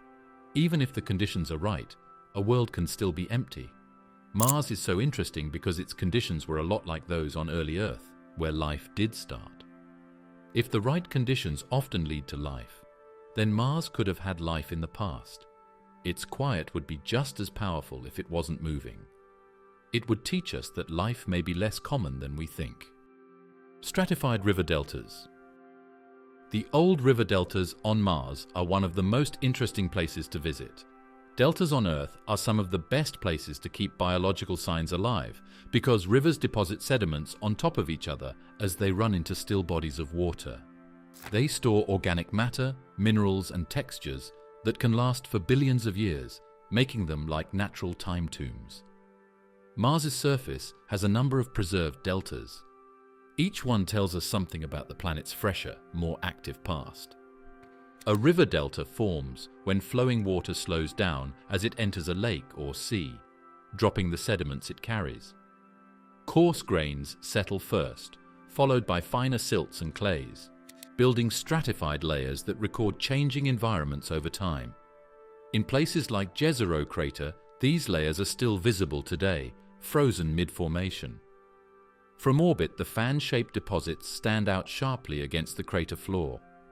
From the ground, Perseverance has imaged tilted beds, cross-laminations, and fining upward sequences, the classic signatures of a delta system. The stratification is critical. Each layer tells a different story. Coarse sandstones at the base capture evidence of strong currents and energetic river channels. Above them, fine-grained mudstones record calmer waters, where organics and microbial communities could settle and be preserved. Still higher, carbonate-rich layers may represent shifting shorelines, where mineral precipitation could entomb microtextures. Together, these layers create a vertical archive that spans thousands of years of environmental change. On Earth, deltas like those in the Mississippi, Nile, or Okavango are teeming with life, and their sediments are rich in organic remains. Even long after the organisms are gone, chemical traces remain locked in clays and carbonates. The same logic drives the search on Mars. If life ever existed there, deltas are the most promising places to find its chemical or textural fossils. Perseverance's exploration of Jezero's delta has already confirmed its immense potential. Outcrops like Kodiak and Hawksbill Gap reveal beautifully preserved stratigraphy, High-resolution cameras have documented fine lamination, ripple marks, and sedimentary structures that could serve as ideal repositories for biosignatures. By drilling into these beds, Perseverance is collecting samples that could, for the first time, test whether Martian organics align with biological patterns. Stratified deltas also provide important environmental context. By studying grain size, mineralogy, and chemical gradients across layers, scientists can reconstruct the ancient hydrology of Mars. Was Jezero's lake deep and long-lived, or shallow and ephemeral? Did its waters fluctuate with climate cycles, or remain stable for millennia? These answers shape our understanding of how long Mars was habitable, and whether life had enough time to take hold. Redox gradients are another important thing about deltas. Deeper in the layers, oxygen and other electron acceptors are used up as sediments build up. This makes areas where different metabolisms can grow. On Earth, these kinds of variations support a wide range of microbial communities, from bacteria that love oxygen near the top to bacteria that make methane and break down sulfate deeper in the ground. If microbes ever lived on Mars, the deltas would have been perfect because they have energy sources that are layered like the sands. Preservation is enhanced by rapid burial. As new sediments accumulate, older layers are sealed away from radiation and chemical weathering. This is particularly important on Mars, where cosmic rays and perchlorates can quickly destroy exposed organics. Buried within delta strata, however, organics can survive for billions of years. That is why sedimentary cores from Jezero are among the most valuable targets for Mars sample return.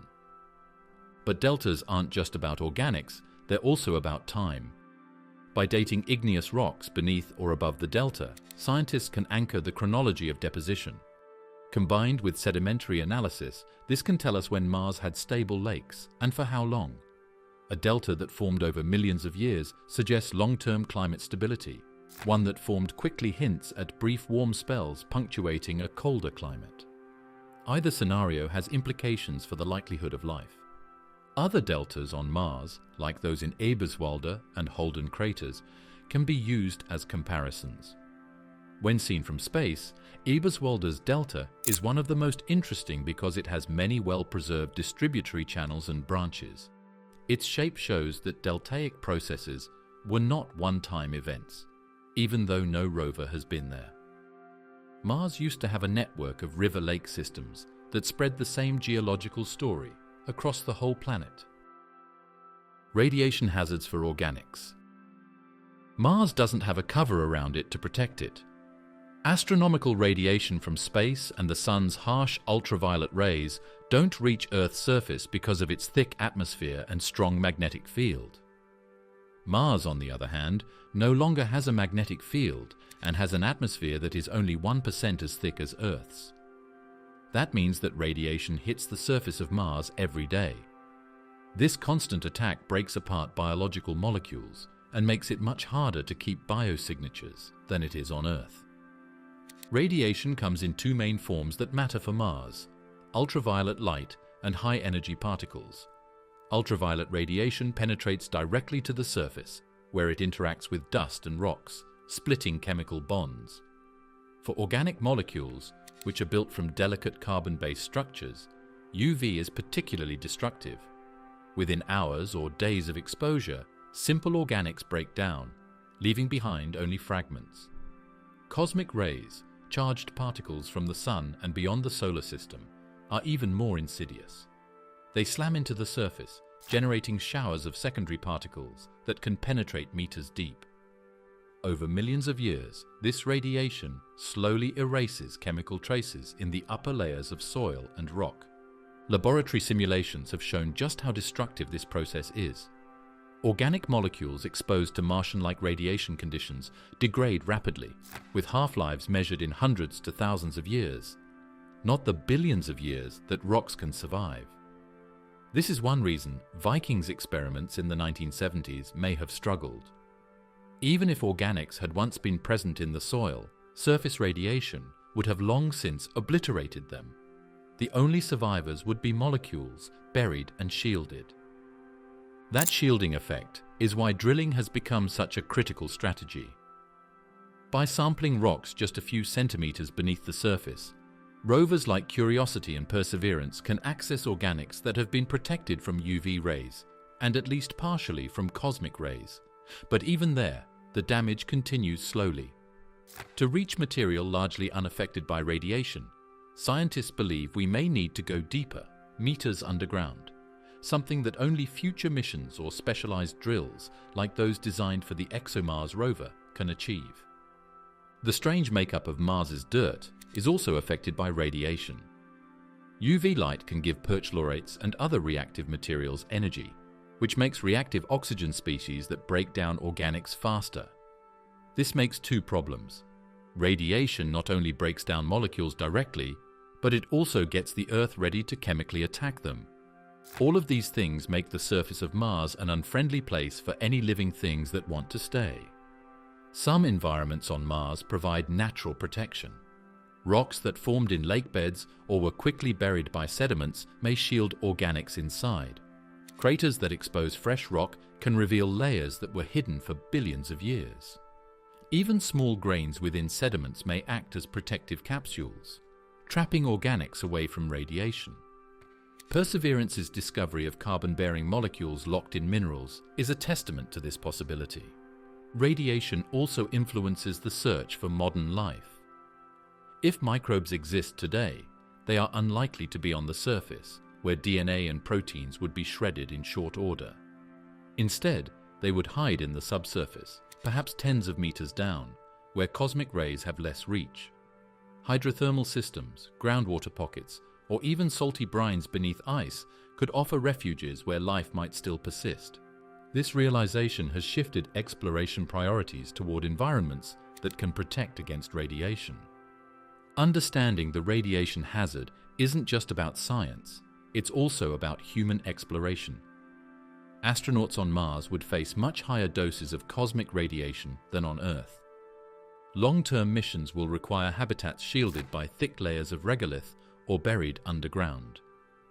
The same principle applies to organic molecules.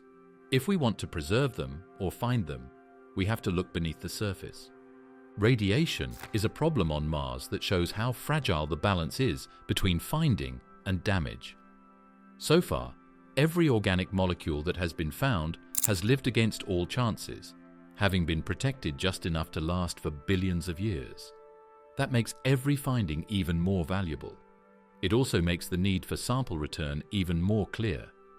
Scientists can study rocks before more nuclear damage builds up by bringing them back to Earth. Mars sample return plans. Planetary scientists have dreamed for decades of having real pieces of Mars in their hands, rocks and sands that haven't been touched by Earth's pollution and have been sealed since the day they were formed. It's been a long way to get to that goal, but a sample return has always been the real trophy. That dream is almost coming true for the first time in history. The Mars Sample Return (MSR) program, which is being run by NASA and the European Space Agency together, is one of the biggest planetary science projects ever. Its goal was to bring back to Earth the carefully gathered cores from Perseverance. The plan unfolds like an interplanetary relay race. Step 1 is already underway. Perseverance caches samples in Jezero Crater, each sealed in sterile tubes designed to survive years of Martian conditions. The next stage involves a new lander, scheduled to launch later this decade. This sample retrieval lander will carry two critical payloads: the Mars Ascent Vehicle, MAV, a small rocket that will be the first ever launched from another planet, and a robotic fetch system to gather Perseverance's tubes. If Perseverance remains healthy, it can deliver samples directly to the lander, but contingency plans are built in. ESA is developing a pair of sample recovery helicopters modeled on Ingenuity that can pick up tubes deposited in Perseverance's depot at Three Forks. These aerial couriers would deliver the samples to the lander if the rover is unable to. Redundancy is essential. After all, decades of planning cannot hinge on a single machine's survival. Once the tubes are secured, the Mars Ascent Vehicle will ignite, carrying them inside a sealed container to Martian orbit. This will mark a historic first: a rocket launched from another planet. There, the container will rendezvous with ESA's Earth Return Orbiter, which will use a robotic arm to capture it, sterilize the outer surfaces, and seal it within multiple layers of containment. The orbiter will then begin the long journey back to Earth. Back home, the capsule will re-enter Earth's atmosphere and parachute down to a secure landing site, likely in the deserts of Utah. From there, the samples will be transferred to a specialized curation facility built to the strictest standards of cleanliness and containment. Scientists will handle them with the same caution reserved for lunar rocks, but with even tighter safeguards, since these samples may contain organics or unknown chemistry that must be studied under controlled conditions. The value of these samples is immeasurable.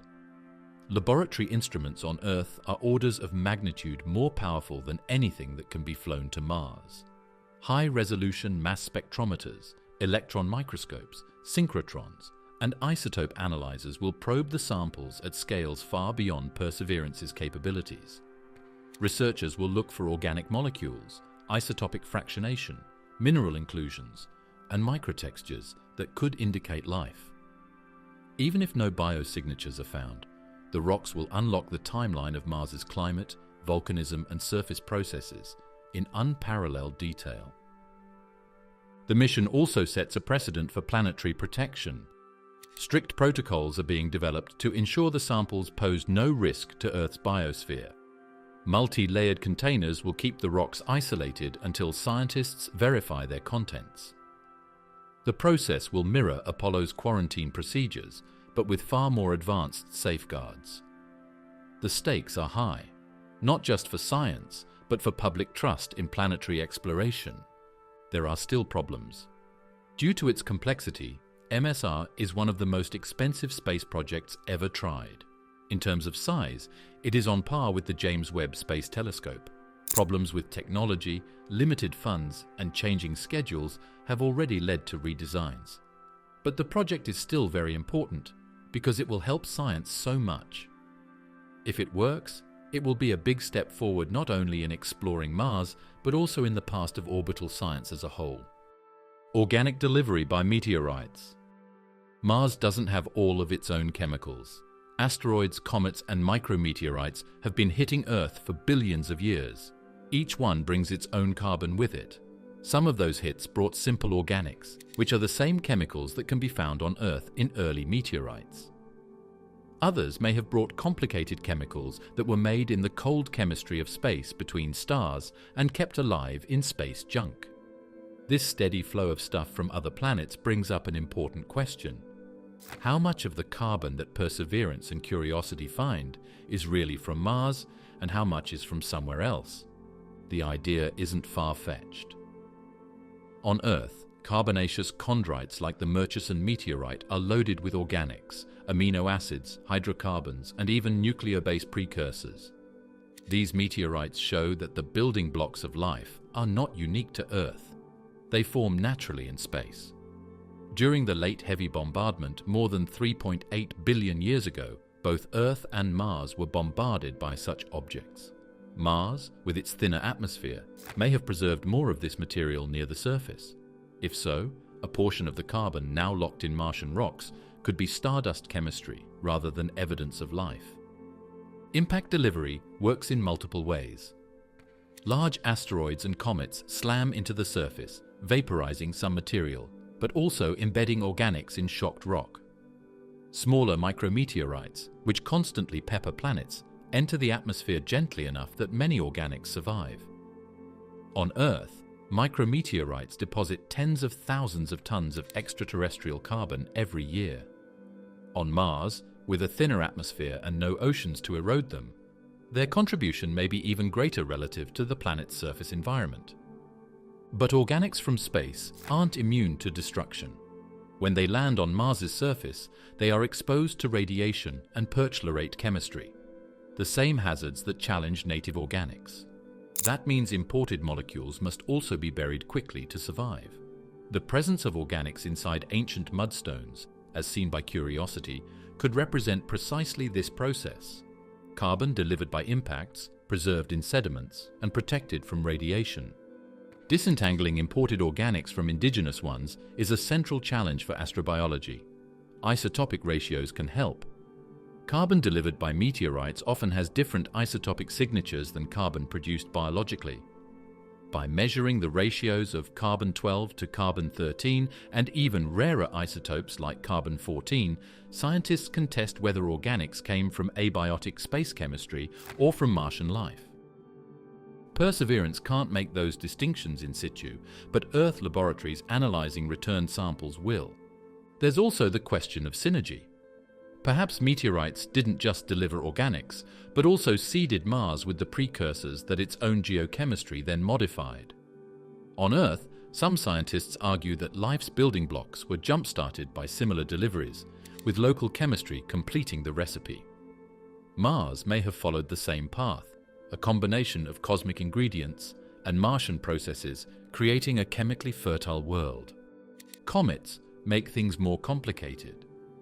There are a lot of volatiles on these icy things, including organics that were made in the outer solar system. It's possible that comets hit Mars in its early past and added water to its atmosphere, which would have made it thicker and fed lakes and rivers. Impacts from comets may have made ancient Mars more habitable and rich in organic matter in this way. Critics caution against over-attributing Martian organics to delivery. While meteorites and comets certainly contribute, Mars also has abundant pathways for producing organics internally: volcanic outgassing, water-rock interactions, and photochemistry in its atmosphere. It's likely that both internal and external sources played a role. The challenge is teasing out the proportions and understanding how each influenced the potential for life. This is why Mars sample return is so important. Scientists can study chemical structures, measure isotopic ratios, and look for signs of space chemistry versus planetary synthesis once they have samples in their hands. If a molecule looks like ones found in carbonaceous chondrites, it might be from another planet. It could be life on Mars if the isotopic separation is in line with living activity. What the answer is locked up in those cores. Localized methane spikes. Methane is now one of the atmospheric components that we don't understand very well. Methane is not as solid as gases like carbon dioxide. It breaks down quickly in the thin air on Mars and when exposed to ultraviolet light. If it's there, something must be adding to it. So when Curiosity told scientists about quick localized methane spikes in Gale Crater, they were shocked. At times, amounts of methane have gone up a lot, up to 10 times higher than normal, but then they went back down within days. These bursts show that Mars's surface is being shaken by something active. The spikes were first detected by Curiosity's tunable laser spectrometer. On several occasions, especially at night, the rover recorded sharp increases in methane, sometimes reaching nearly 10 parts per billion. By comparison, Earth's atmosphere contains around 1,800 parts per billion of methane, so Mars' numbers are tiny, but the rapid changes are extraordinary. On a planet where the atmosphere is thin and mixing is sluggish, such quick rises and falls imply the methane is being released locally and then destroyed or dispersed almost immediately. Where does it come from? One hypothesis points to underground reservoirs. Methane can be trapped in ice-like structures called clathrates, where gas molecules are caged in water ice. If temperature changes, seismic activity, or even surface cracks disturb these clathrates, small plumes of methane could escape, creating the spikes Curiosity sees. These pockets might be remnants of ancient methane produced billions of years ago, now sealed in the crust until leaks open pathways to the surface. Geological creation is another reason. When water mixes with ultramafic rocks like olivine and pyroxene, it can start a process known as serpentinization. Hydrogen is made in this process, and it reacts with carbon dioxide to make methane. There are a lot of olivine-rich rocks on Mars, especially in areas where the crust was formed a long time ago, so serpentinization could still be happening deep below the surface. If that's the case, the planet's core is chemically living, but not biologically. Biology is the more intriguing option. Methanogens are microbes that do well in places with little air, like marshes, hydrothermal vents, and deep underground pools. They make gas as a waste product of their metabolism. If similar creatures ever developed on Mars, they could still live today in caves that let methane escape and sometimes seep up. The spikes in methane fit with this situation, but they are not proof. Both abiotic and biotic sources can give off the same methane signal, which makes it very hard to tell them apart without taking precise isotopic readings. The rapid disappearance of the methane is equally mysterious. Normally, methane should persist for centuries in Mars's atmosphere. Yet Curiosity's spikes fade in days or weeks. This suggests a fast-acting sink. Some scientists propose surface reactions involving dust or perchlorates energized by ultraviolet light, destroying methane far more quickly than expected. If true, Mars's surface is acting like a planetary scrubber, erasing atmospheric signatures almost as soon as they appear. This makes detection difficult and explains why orbiters like the Trace Gas Orbiter have struggled to confirm Curiosity's findings. Timing makes things more difficult. A lot of Curiosity's methane spikes happen at night, when the air is cooler and less turbulent. At this point, gases may build up near the ground instead of spreading out. By morning, sunshine and wind have mixed the air enough that the methane is no longer detectable. This is the reason why Curiosity often sees spikes, but TGO, which is higher up, doesn't. It's possible that the methane will never get to the level where orbiters can measure it. Localized methane spikes highlight the importance of scale.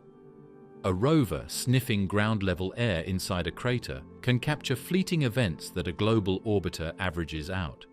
It's like smelling a whiff of smoke in a room versus scanning the entire city for haze. Both are valid measurements, but they capture different aspects of the phenomenon. To truly resolve the methane mystery, simultaneous observations from the ground and orbit are needed.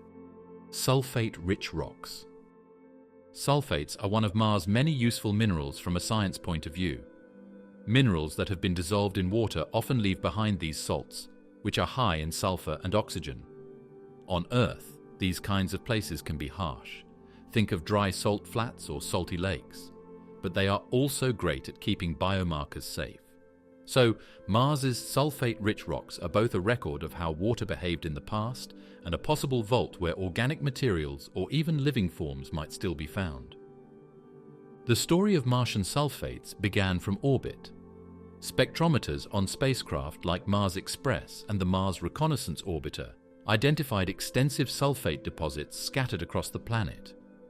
Layered terrains in places like Meridiani Planum and Gale Crater displayed strong spectral signatures of minerals such as gypsum, kieserite, and jarosite. These minerals form in aqueous settings, gypsum in relatively neutral waters, jarosite in acidic ones. The distribution of these sulfates suggested that Mars once hosted diverse aquatic environments, ranging from lakes with varying pH to vast evaporitic basins. Rovers soon confirmed the picture on the ground. NASA's Opportunity rover, which landed in Meridiani Planum in 2004, found vast plains of sulfate-rich sandstones.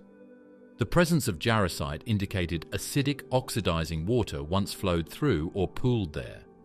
While not the most comfortable setting for life, such environments on Earth do host hardy microbes capable of tolerating acidity. More importantly, the sulfates themselves can entomb microtextures or preserve chemical signals long after the water is gone. When Curiosity looked around Gale Crater, it added another piece of proof. Along the way up Mount Sharp, it drilled into sedimentary rocks and found sulfates mixed in with the mudstones and sandstones. These rocks suggested fluctuating water conditions, where lakes alternated between fresher and more saline states. Chemical signs were left behind by each shift. Sulfate levels went up in some places, which means lakes were drying up. In others, fine-grained organics were kept safe by mudstones. Together, the layers showed a changing world that had times when it was safe to live in. From a preservation standpoint, sulfates are critical. They can trap organics within their crystal structures, shielding them from radiation and chemical breakdown. On Earth, sulfates have preserved microbial textures for hundreds of millions of years. If life ever existed on Mars, its traces might be locked inside similar deposits. Even without biology, Sulfates record the chemistry of the waters that formed them, providing vital clues about pH, salinity, and redox conditions. Sulfate-rich environments also provide potential energy sources for microbes. Certain bacteria on Earth use sulfate as an electron acceptor in metabolism, producing hydrogen sulfide as a byproduct. In an anoxic Martian lake, similar metabolisms could theoretically have thrived. While no evidence yet supports this scenario, the mineralogical context makes it a possibility worth testing. For astrobiology, the key lies in diversity. Sulfates on Mars are not uniform. Some formed in acidic lakes, others in more neutral settings. Some are associated with clays and carbonates, suggesting more complex geochemical interactions. Sampling across this range of deposits is essential. By studying sulfates in different contexts, scientists can reconstruct how Mars's climate and water chemistry evolved, and where the most life-friendly environments may have persisted. Perseverance has already cored sulfate-rich rocks in Jezero's delta, storing them for future return. These samples will allow Earth laboratories to search for isotopic patterns and microscopic structures far beyond the rover's in situ capabilities. If organics are found co-located with sulfates, and if those organics show isotopic signatures skewed toward biological processes, the evidence for past life would be stronger than ever before. ExoMars Rosalind Franklin rover. Even with all the progress NASA's rovers have made, the core of Mars has stayed frustratingly out of reach. Most of the organic matter and possible biosignatures close to the surface have been damaged by radiation and killed by Perchlorates. In order to find material that is newer and better kept, scientists have to dig lower, far below the level of cosmic rays and ultraviolet light. In this case, the ExoMars Rosalind Franklin rover, which is a project of the Russian Space Agency and the European Space Agency, ESA, comes in. Its most important feature is a drill that can go 2 meters deep, which is much deeper than Curiosity or Perseverance. The rover is named after Rosalind Franklin, the pioneering scientist whose X-ray diffraction work was critical to deciphering the structure of DNA. The name is fitting, since ExoMars is designed to unlock hidden chemical blueprints on Mars. With its advanced suite of instruments, the rover will be the first mission explicitly tasked with searching for signs of past or present life by looking underground. The drill is its star tool.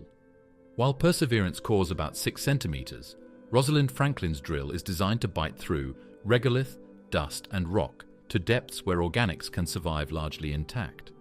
Subsurface cores will be delivered to an onboard analytical laboratory.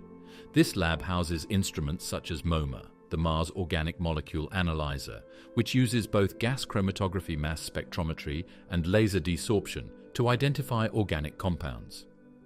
MOMA is sensitive enough to detect even trace organics, and unlike Viking's instruments, it is designed to avoid accidentally destroying them. The rover's PanCam, a wide-angle and high-resolution stereo camera system, will survey the landscape and select drilling sites. Wisdom, a ground-penetrating radar, will probe beneath the surface to identify promising subsurface structures before the drill deploys. Together, these systems maximize the chance of coring material untouched since Mars's early days. If organics are there, MOMA and its companion instruments should be able to detect them. Rosalind Franklin's landing site is another key to its potential success. The rover is targeted for Oxia Planum, a region rich in clays dating back 3.9 billion years. Clay minerals are excellent at preserving biosignatures, as they can trap organics between their layers and shield them from degradation. From orbit, Oxia Planum shows extensive evidence of ancient water activity, with channels and layered deposits that once formed in a wetter environment. It's an ideal setting for the kind of preservation ExoMars seeks. The mission has not had an easy road. Originally slated to launch in 2018, technical and political delays pushed the schedule back. The rover was nearly ready in 2020, but the COVID-19 pandemic and other setbacks forced another postponement. Then, in 2022, the partnership between ESA and Roscosmos was suspended following geopolitical conflicts, leaving the rover stranded on Earth despite being fully built. ESA has since restructured the mission, planning to launch the rover aboard a new European lander with NASA's support. If all goes well, Rosalind Franklin could finally launch in the late 2020s. Despite the delays, the mission remains a critical piece of the Mars exploration puzzle. It complements NASA's Perseverance mission by probing deeper into environments where biosignatures are most likely to be preserved. The two missions together create a powerful synergy. Perseverance caches samples from accessible deltaic rocks for return to Earth, while Rosalind Franklin directly drills for untouched subsurface chemistry. Between them, scientists will gain a far richer view of Mars' potential for life. For astrobiologists, the stakes couldn't be higher. If Rosalind Franklin finds complex organics underground, it would prove that Mars' chemistry has not been entirely erased by radiation. If those organics show isotopic fractionation patterns, lighter carbon enriched relative to heavier carbon, a hallmark of biological processes, the case for ancient life would strengthen dramatically. Even textures in the cores, like filamentous structures or layered microfabrics, could hint at microbial activity, but even a null finding would be useful. If Rosalind Franklin digs 2 meters into clay-rich sediments and doesn't find any organic matter, it means that life on Mars isn't as stable as was thought. That would also change plans for future trips by telling them where to look and what tools to bring. Seasonal frost and ice layers. The planet Mars changes in small but important ways every year. As the winter months come on, frost creeps across sands and potholes, covering the ground with a thin layer of ice that sparkles. When spring comes back, the frost sublimates, which means it goes from being solid to gas very quickly. This leaves the soil with dark streaks and strange patterns. Not only are these cycles beautiful, but they may also tell us something about how water and biological matter interact on Mars now. The frost is more than just a pretty sight. It might be a way for the molecules that rovers and orbiters are chasing to get caught and stay put. Mars has 2 kinds of seasonal frost: water ice and carbon dioxide ice. Water frost forms when atmospheric moisture condenses on the surface during cold nights. It tends to appear in thin coatings, especially near the poles and in shadowed areas. Carbon dioxide frost, on the other hand, dominates at higher latitudes. In the winter, up to 1/3 of Mars' atmosphere condenses as dry ice onto the surface, building vast seasonal caps that retreat as the sun rises higher. Both types of frost reshape the planet's chemistry with each cycle. The key to astrobiology is how these frosts interact with the soil. Water frost, even if only a few microns thick, may provide temporary moisture films that alter surface chemistry. When it forms on perchlorate-rich soils, it can produce salty brines that remain liquid briefly in the morning sun. These brines are transient, but in their short lifespans, they could mobilize salts, dissolve organics, or trap molecules in mineral layers. For microbes on Earth, such ephemeral moisture is enough for survival. On Mars, frost cycles might create tiny habitable niches, fleeting oases measured in hours. Carbon dioxide frost is less friendly but equally important. As CO2 condenses, it can sequester trace gases from the atmosphere, including water vapor and possibly methane. When it sublimates, these trapped gases are released again, potentially contributing to localized spikes in atmospheric chemistry. Scientists suspect this process may help explain the seasonal variations Curiosity observed in methane levels. CO2 frost is, in effect, a planetary freezer and release valve, shuffling gases in and out of storage each year. From orbit, spacecraft like Mars Express and the Mars Reconnaissance Orbiter have mapped the expansion and retreat of these seasonal caps. They reveal dunes etched with strange spider patterns formed as CO2 gas bursts through the ice in spring. These eruptions are dramatic reminders that frost is not passive, it actively reshapes the surface. By disturbing the soil, these processes may expose or bury organics, influencing how long they survive. Rovers have also witnessed frost firsthand. Viking saw morning frost coating its lander platform in the 1970s. Phoenix, operating near the North Pole in 2008, captured images of ice crystals forming on its deck and measured subsurface ice just below the soil. Even Curiosity, in Gale Crater near the equator, has observed evidence of overnight frost forming under the right conditions. Mars, it turns out, breathes with the seasons, and its frosts are part of that rhythm. The preservation potential of frost cycles is significant. Each layer of water ice or CO2 can act as a temporary shield, protecting the surface from radiation and stabilizing organics. Over geological timescales, repeated frost deposition and burial may trap molecules in icy layers or in sediments that accumulate under seasonal caps. Just as ice cores on Earth record atmospheric history, Martian frosts could preserve chemical records of the planet's recent past. This season's frost brings both chances and problems for exploring. In one way, brines and ice layers could be great places to study life in space, because they might hold clues about how people might live on Earth today. On the other hand, they make it harder for the rover to do its job because condensation can mess up equipment and samples. Landers that go to the polar regions in the future will have to deal with frost as both a danger and a research goal. Explorers will have to deal with the frost cycle head-on. Seasonal carbon dioxide, CO2, build-up at the poles changes the world's air pressure, which changes the weather from year to year. Understanding these processes is crucial for pilots who depend on atmospheric resources like carbon dioxide to make oxygen. Water frost, on the other hand, might be useful if it is collected in the right places. What is interesting to scientists today could become essential for life tomorrow. But for astrobiology, the most fascinating discovery is what yearly frost might hide. At night, when it's very cold, Mars hides its secrets under a thin layer of ice. These secrets are let out into space every morning, leaving only clues for our tools to pick up. The cycle is a warning that Mars is not a fixed place. It is living and changing, and there are processes going on there that could keep or destroy the biosignatures we are looking for. Nitrogen compounds on Mars. Even though carbon is important for life, nitrogen is what makes it work. Nitrogen is important for making amino acids, proteins, and DNA on Earth. Biology as we know it can't work without it. That is why it is so important to find molecules on Mars that contain nitrogen.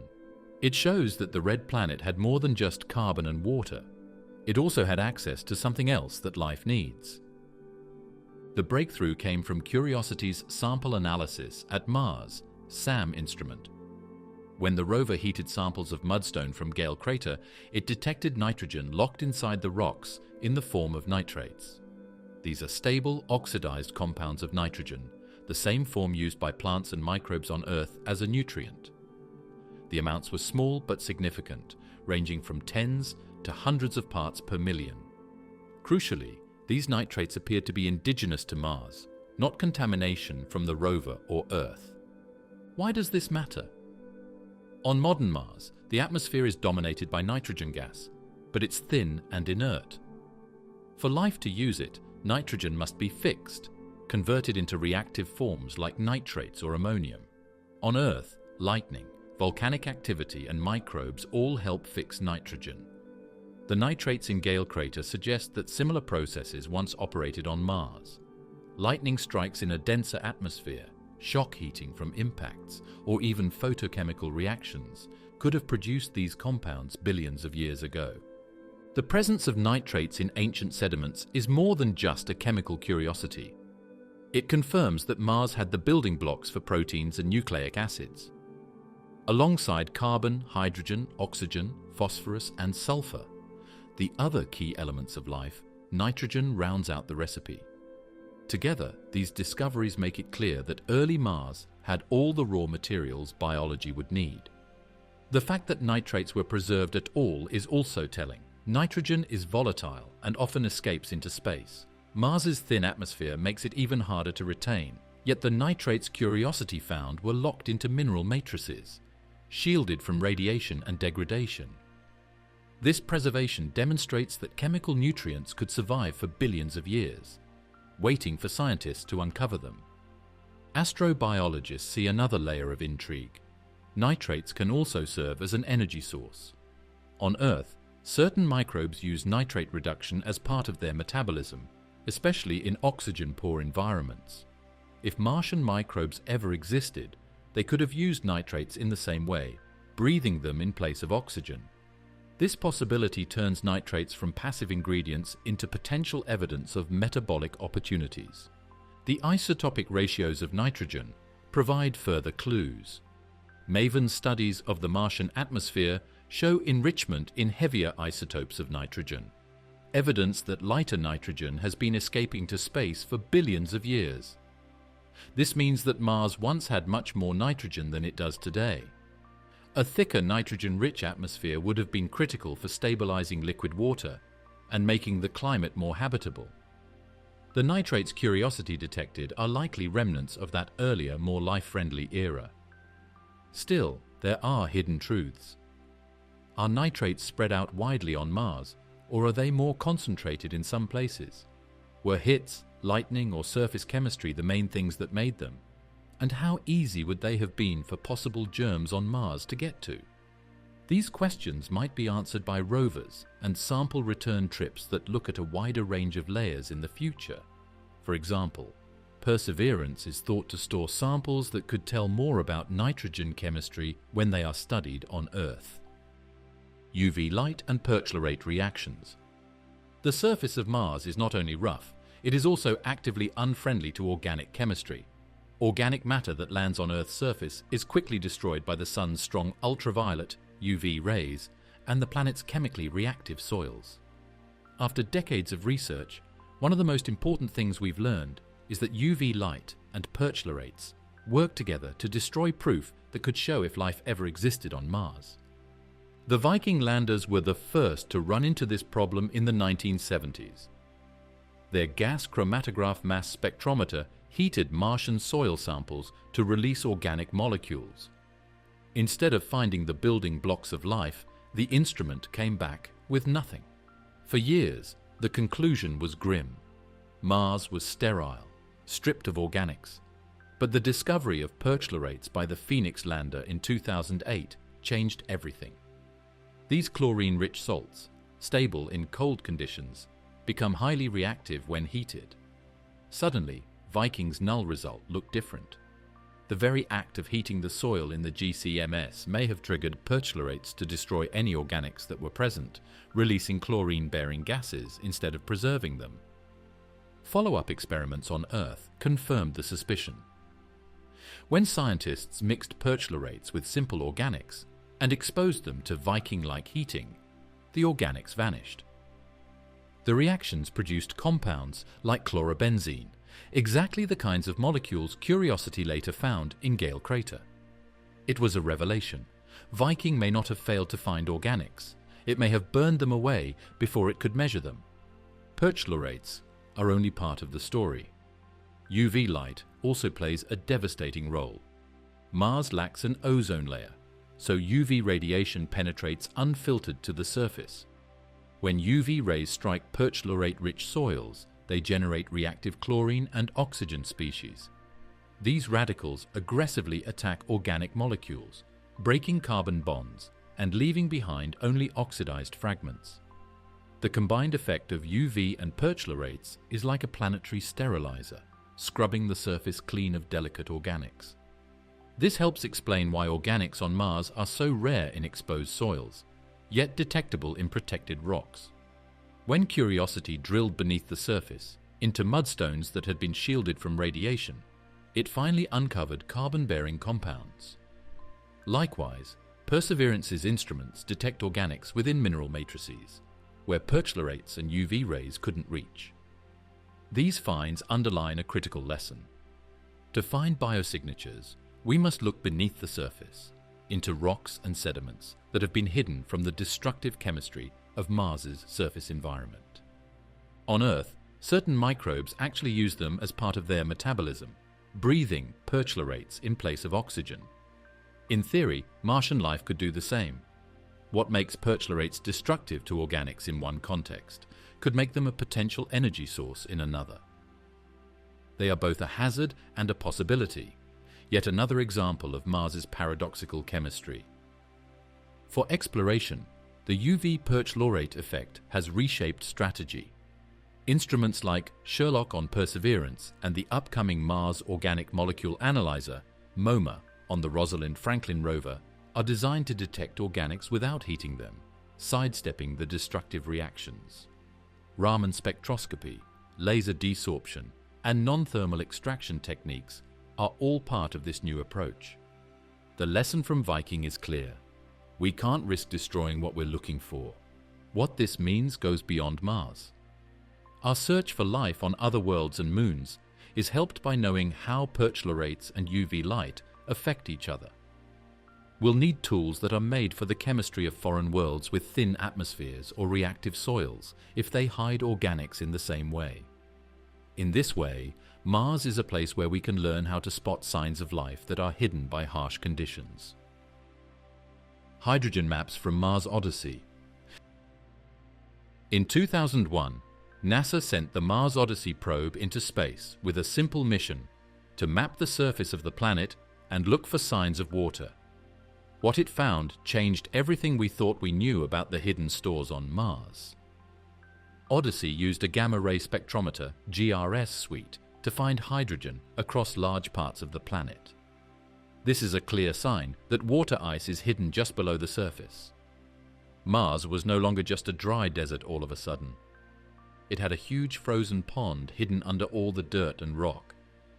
The detection worked through cosmic sleuthing. High-energy cosmic rays constantly bombard Mars, striking atoms in the surface and releasing gamma rays and neutrons. By measuring the energy of these emissions, Odyssey could determine which elements were present. Hydrogen, being light, absorbs neutrons in a distinctive way. Wherever hydrogen levels spiked, scientists inferred the presence of water ice. The results were striking. Vast regions, particularly near the poles, lit up with hydrogen signals, suggesting subsurface ice deposits stretching hundreds of kilometers wide and lying only a few tens of centimeters deep. The discovery was revolutionary for two reasons. First, it solved a long-standing puzzle about Mars's missing water. The planet's dried-up river valleys and lakebeds hinted at a wetter past, but where had all the water gone? Odyssey showed that much of it didn't vanish into space. It was locked underground as ice. Second, it transformed how scientists thought about Mars's potential for habitability and resources. Buried ice isn't just a relic of climate history.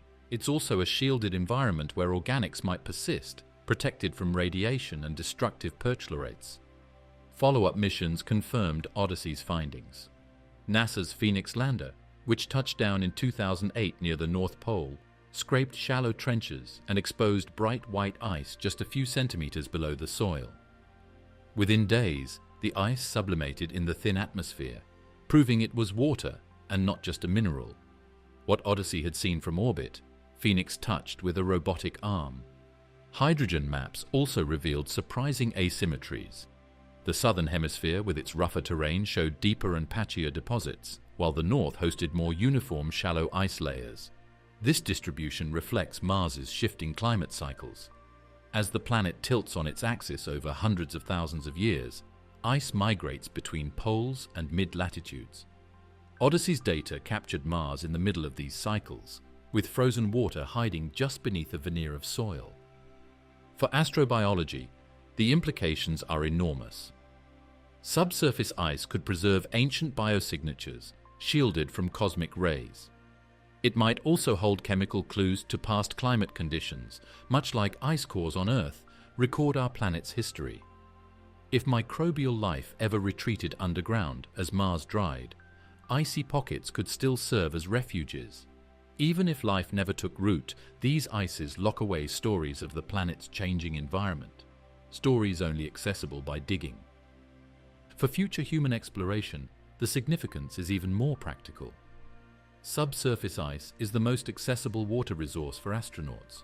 It could be mined for drinking water, split into hydrogen and oxygen for rocket fuel, or used to produce breathable air.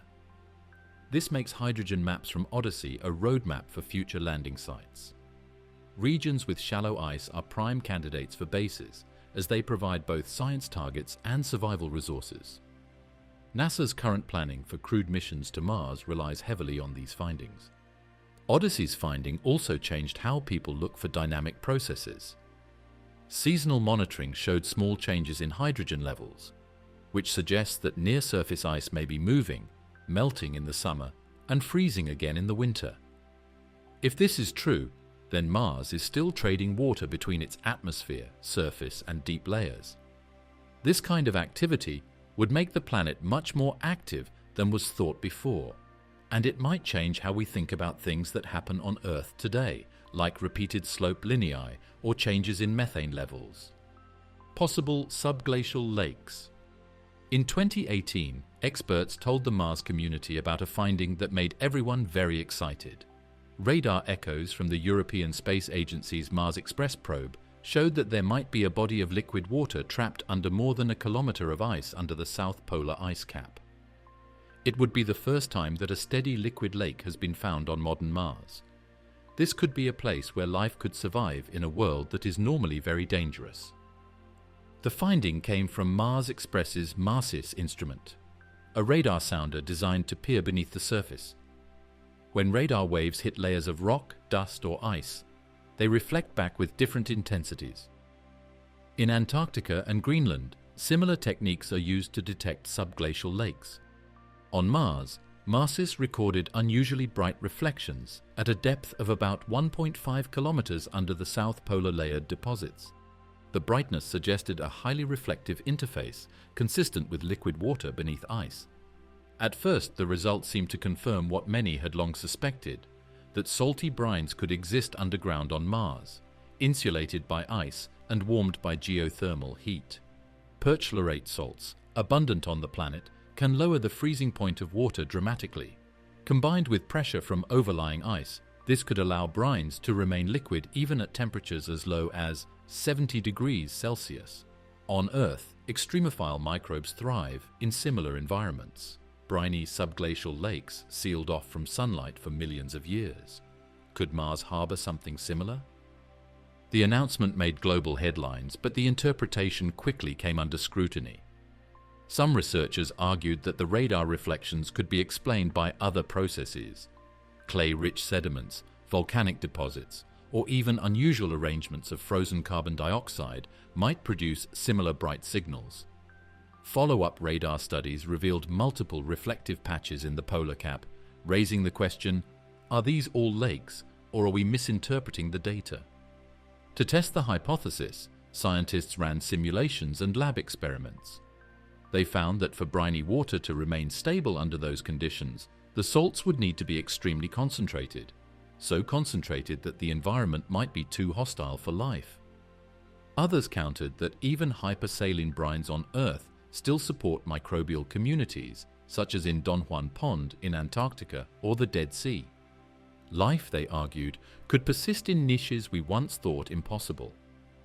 More radar data from Mars Express confirmed that the bright reflections are consistent over time, not just one-off artifacts. The signals extend across a region more than 20 kilometers wide. If these are lakes, they are not small puddles, but significant bodies of liquid. The debate now centers on whether the radar reflections truly require liquid water, or whether exotic ice or mineral layers can mimic the effect. Even if the lakes exist, big questions remain. How much geothermal heat is needed to sustain them? Is Mars's interior still warm enough? Could the salts be sufficient to keep them from freezing solid? These are not trivial questions. They touch on Mars geology, climate history, and habitability all at once. For astrobiology, the stakes are enormous. Subglacial lakes would be the most protected environments on Mars, shielded from radiation and surface chemistry. They could preserve biosignatures for billions of years. Or, in the boldest scenario, they could still host microbial life today. Such life would not need sunlight, surviving instead on chemical gradients between rock, water, and salts. It would be analogous to microbes in Earth's subglacial lakes like Lake Vostok, sealed beneath kilometers of Antarctic ice. These places, on the other hand, are very hard to explore. It is currently not possible to drill more than a kilometer into the ice on Mars with clean tools. It is very hard to get to subglacial lakes on Earth without getting dirty. To protect possible ecosystems and keep science honest, anyone trying to take samples in such a setting would have to make sure that no microbes from Earth are brought in. Ancient hydrothermal vents.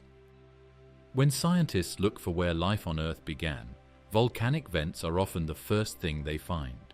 These deep-sea places, where hot, mineral-rich waters rush out of the crust and into the cold ocean water, give life the energy, chemistry, and protection it needs to start.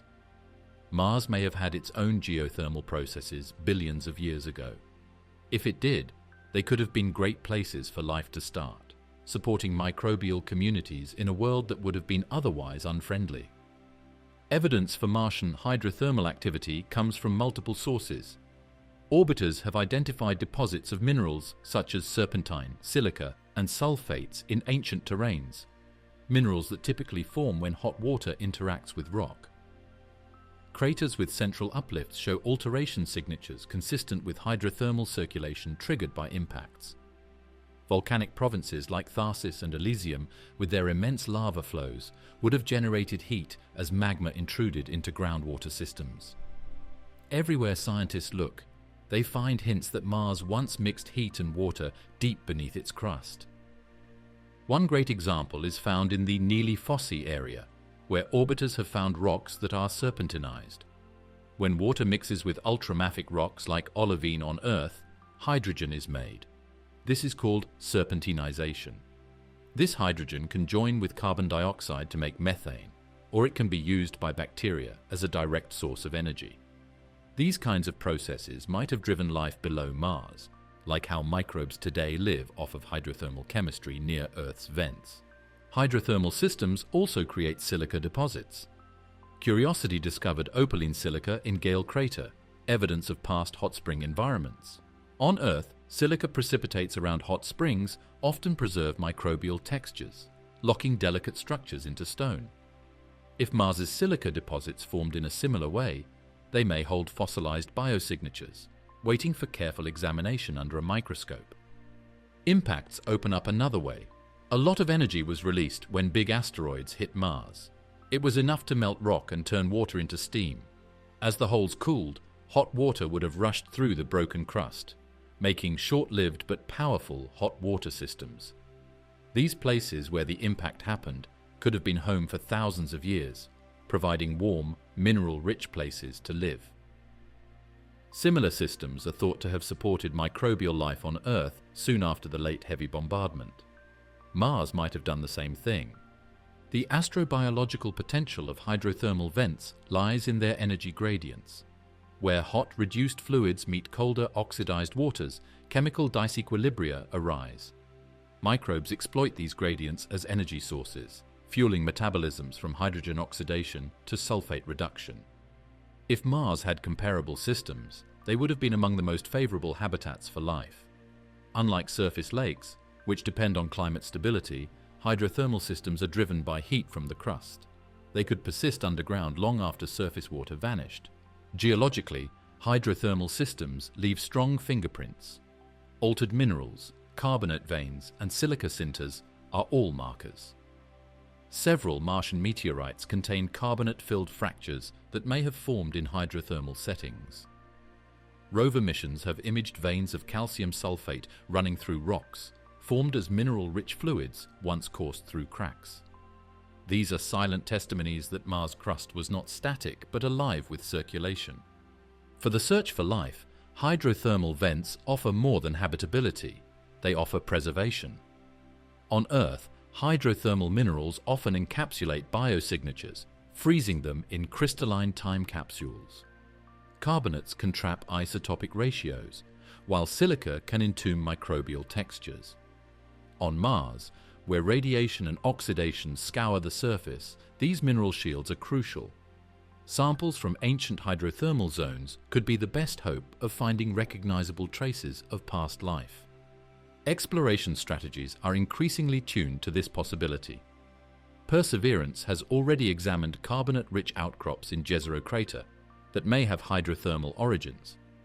The ExoMars Rosalind Franklin rover, when it flies, will target clay-rich terrains where hydrothermal alteration is evident. And future missions may specifically land near regions with serpentinized rocks, searching for both methane signatures and mineral evidence of water rock reactions. It's helpful to learn from even null results. If Mars has geothermal systems that don't show any biosignatures, that would make the difference with Earth even more clear, showing that life isn't as common as some people think. The case for life being an inevitable part of the universe would be given a lot more weight, if on the other hand, even tiny hints of bacteria chemistry are found. Redox gradients in Gale Crater.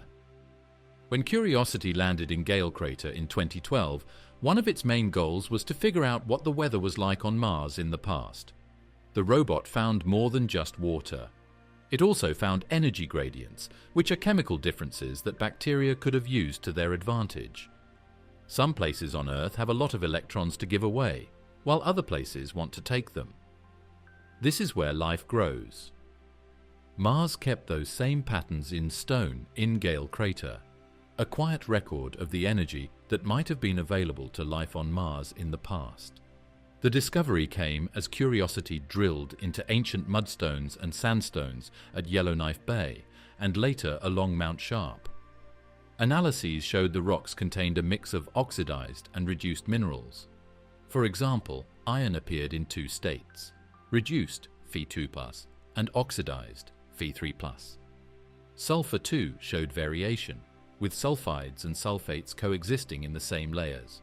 On Earth, such redox couples are the currency of microbial life. Some organisms breathe sulfates, others oxidize iron, and still others exploit hydrogen gradients. The fact that Gale's sediments locked these contrasts into their fabric suggests that billions of years ago, Mars had the energy sources life could use. These redox gradients weren't just one-off anomalies, they were widespread in the stratigraphy. Curiosity found hematite-rich ridges adjacent to clay-bearing layers, a juxtaposition that implies different oxidation states existing side by side. Even the chemistry of ancient lake sediments pointed to microenvironments. Deeper waters may have been more reducing, while shallows were more oxidizing. This vertical layering mirrors what is seen in Earth's lakes, where oxygen-rich surface waters overlay anoxic depths.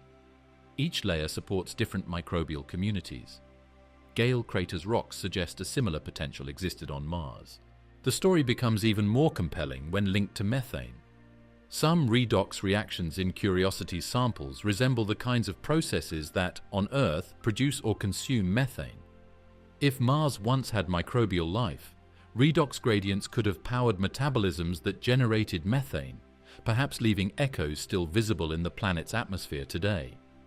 Even if geology alone created the gradients, the similarity to life-friendly systems is striking. The sheepbed mudstone at Yellowknife Bay was an excellent spot to visit. Here, Curiosity found sulfur compounds in different oxidation states and clays that were made in water with a neutral pH. It looked like the climate had been stable for thousands of years, which would have given microbes plenty of time to change and grow. By Earth standards, it was a good place to live because there was water, food, and energy. For Mars, it was a big surprise. From a geochemical perspective, redox gradients also provide a timeline of environmental change.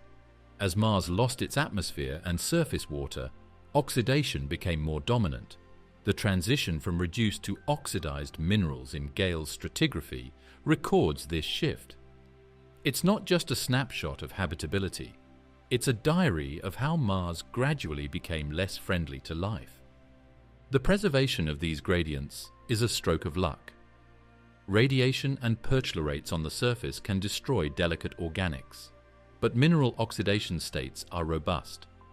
They survive for billions of years, preserving the conditions even when the biology is gone. That's why redox gradients are such valuable biosignature targets. They record habitability even in the absence of organics. Sherlock instrument on Perseverance. Sherlock, which stands for Scanning Habitable Environments with Raman and Luminescence for Organics and Chemicals, is one of Perseverance's most advanced science instruments that stands out for how well it finds even the smallest amounts of organics.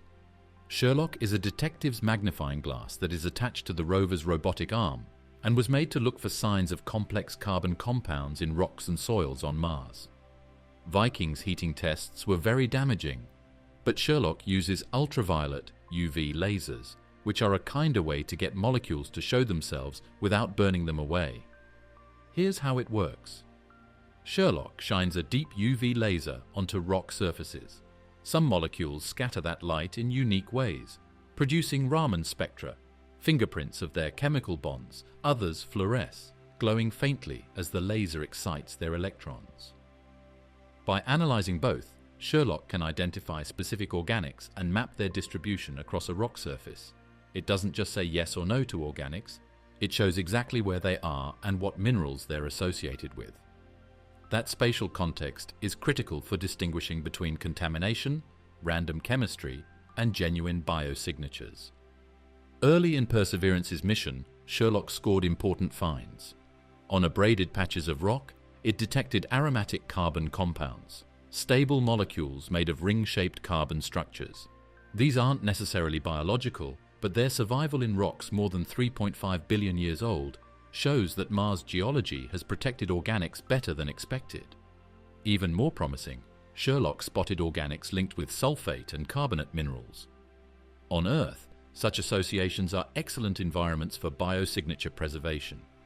Sulfates can entomb chemical traces.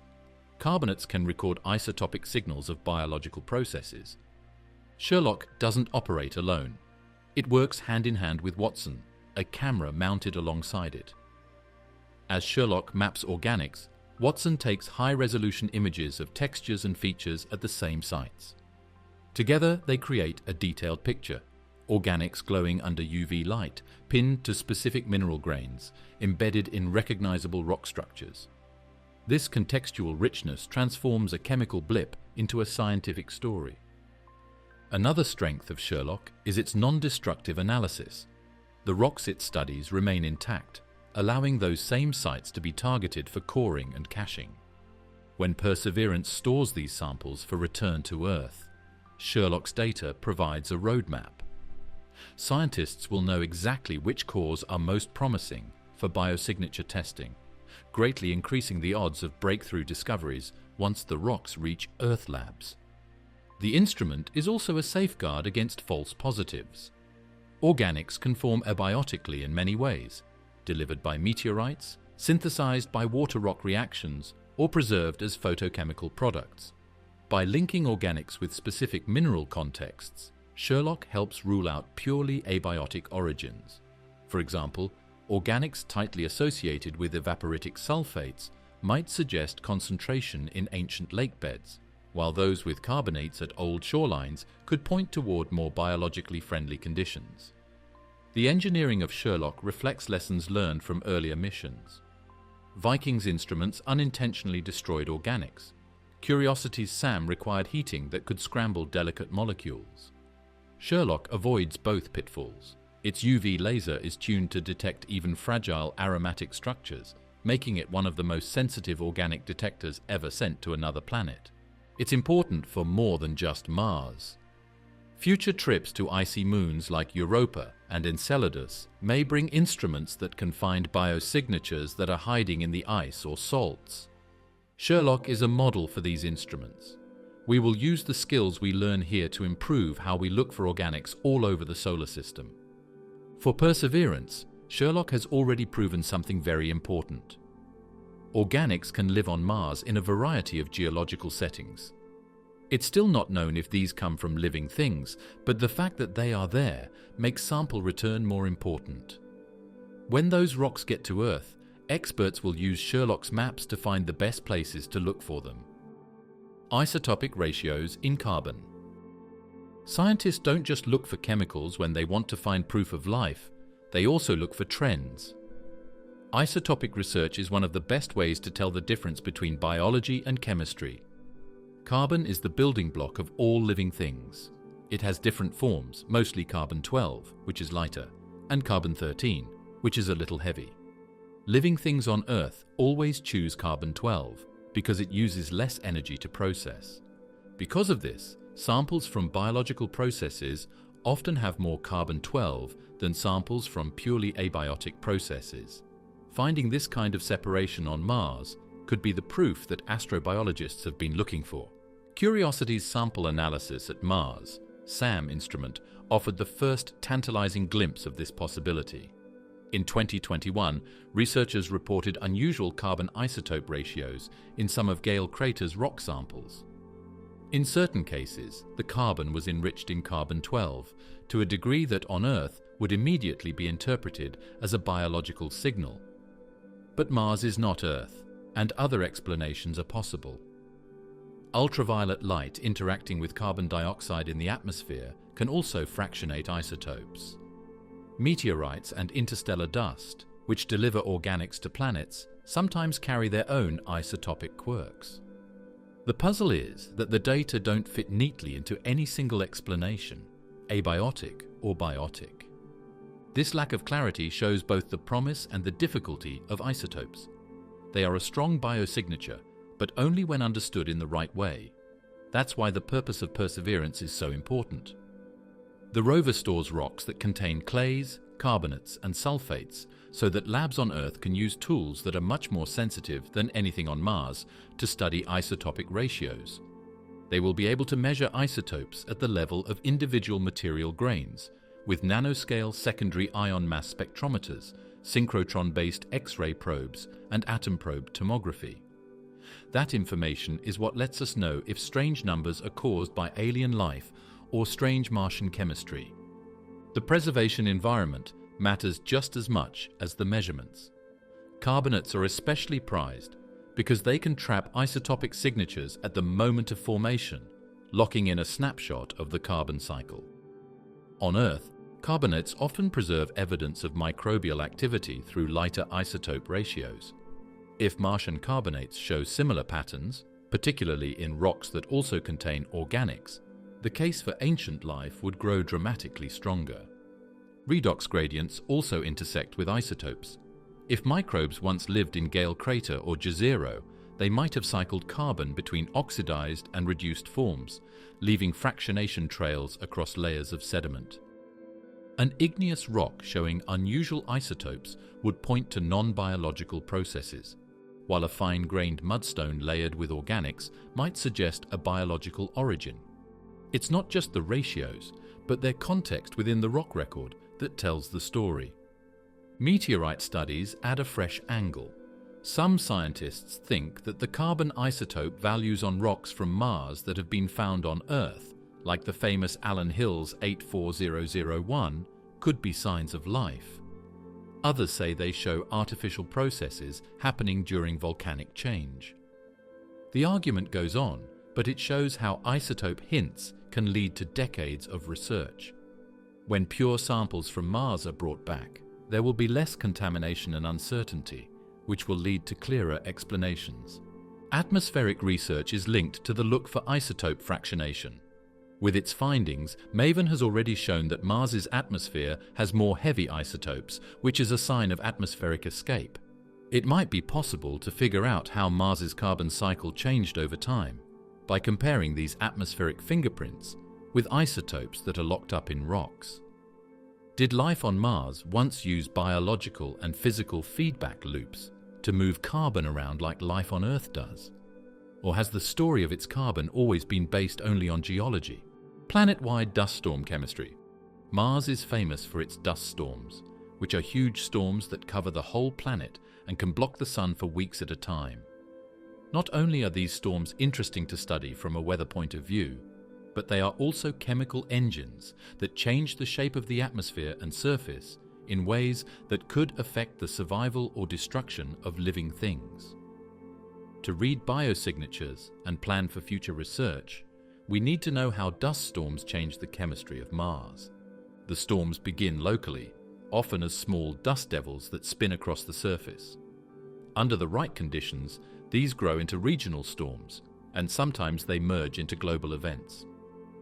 In 2018, such a storm engulfed the entire planet, dimming sunlight so much that NASA's Opportunity rover lost power and never recovered. But the darkness hides something even more important. Dust storms stir Mars's thin atmosphere into a frenzy of chemical reactions. Dust particles are more than just inert grit. They are coated with salts, oxides, and perchlorates. When suspended in the air, they interact with ultraviolet light, creating reactive oxygen species and chlorine compounds. These radicals can rapidly oxidize any exposed organics, breaking them into fragments.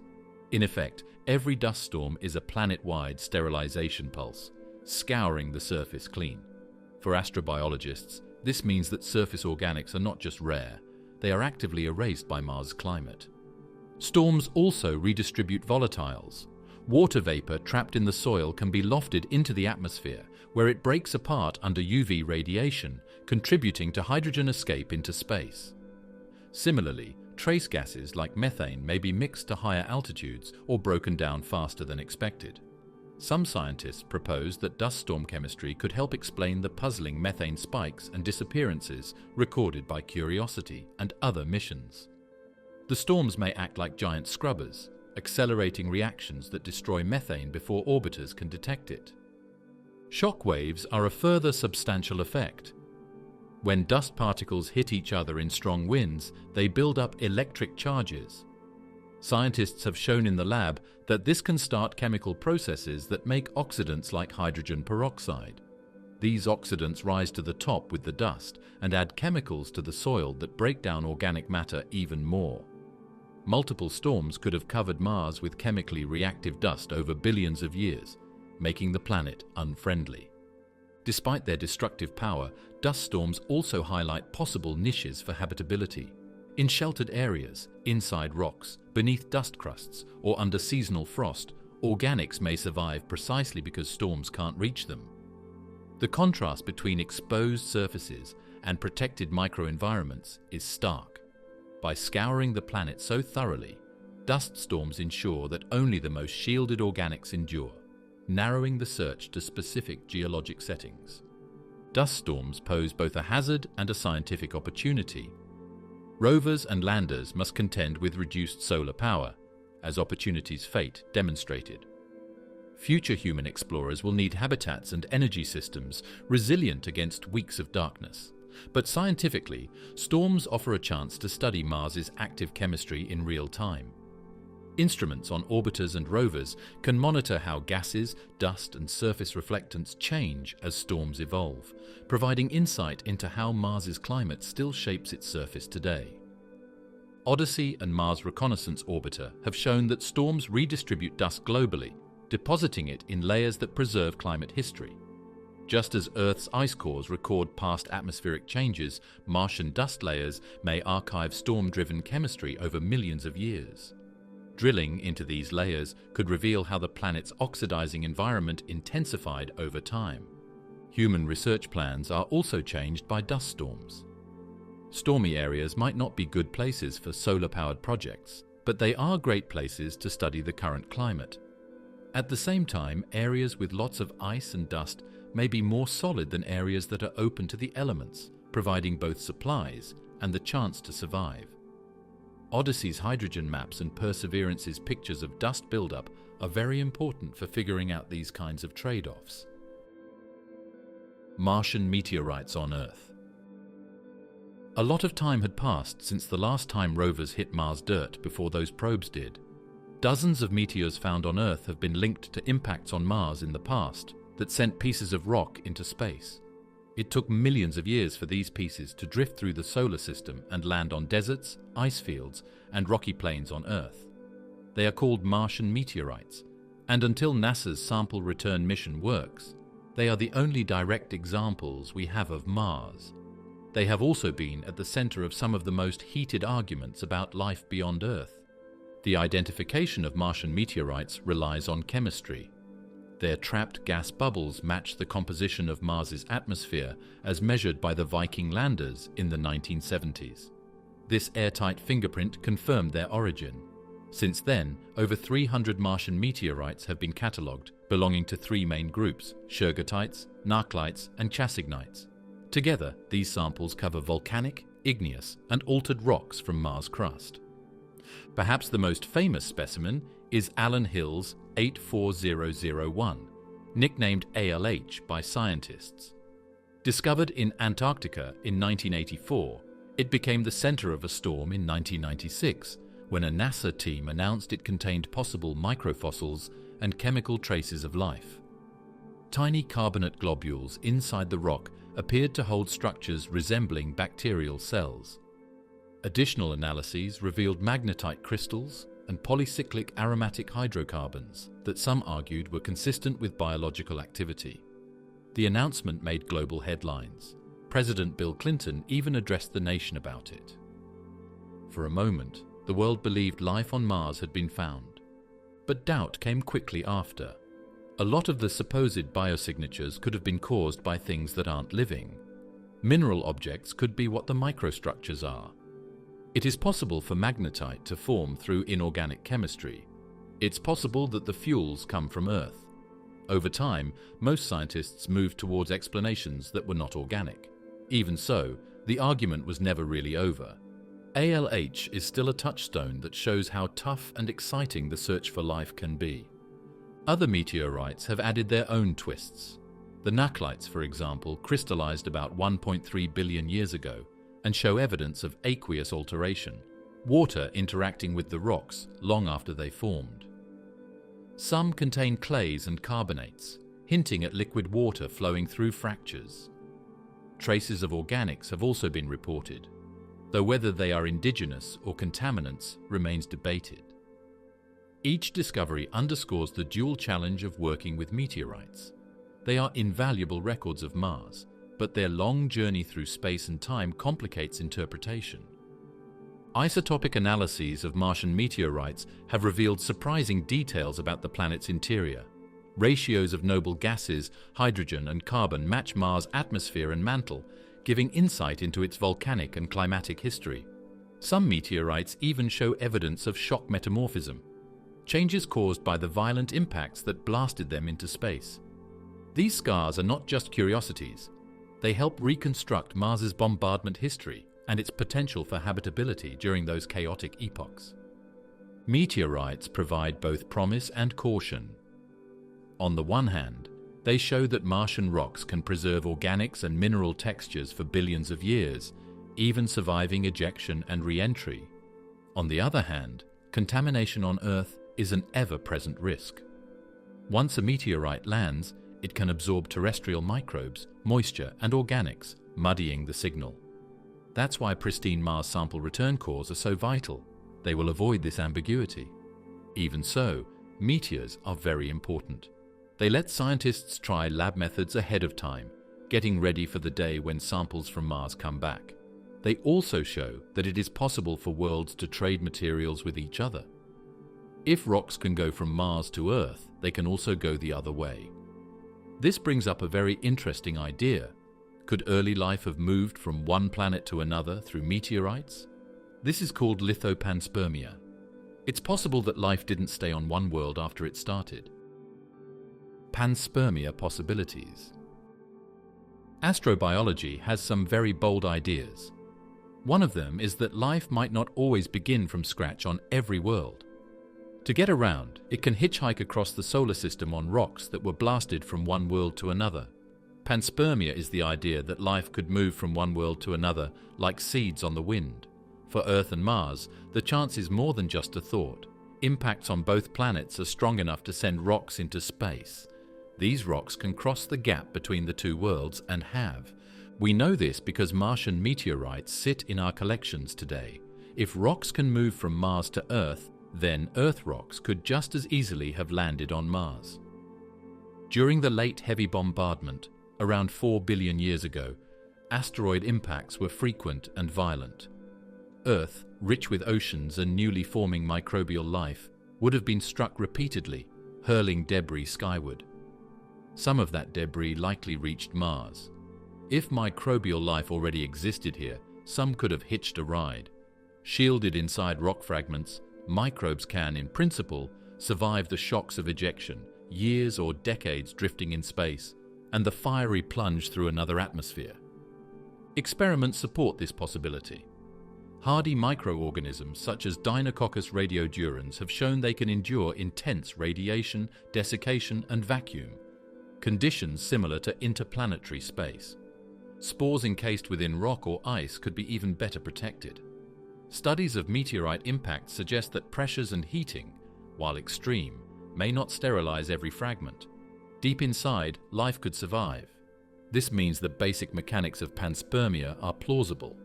For Mars, the timing is especially intriguing. Evidence shows that both Earth and Mars were habitable around the same time, 3.5 to 4 billion years ago. Rivers and lakes carved the Martian surface, while microbial mats thrived on Earth.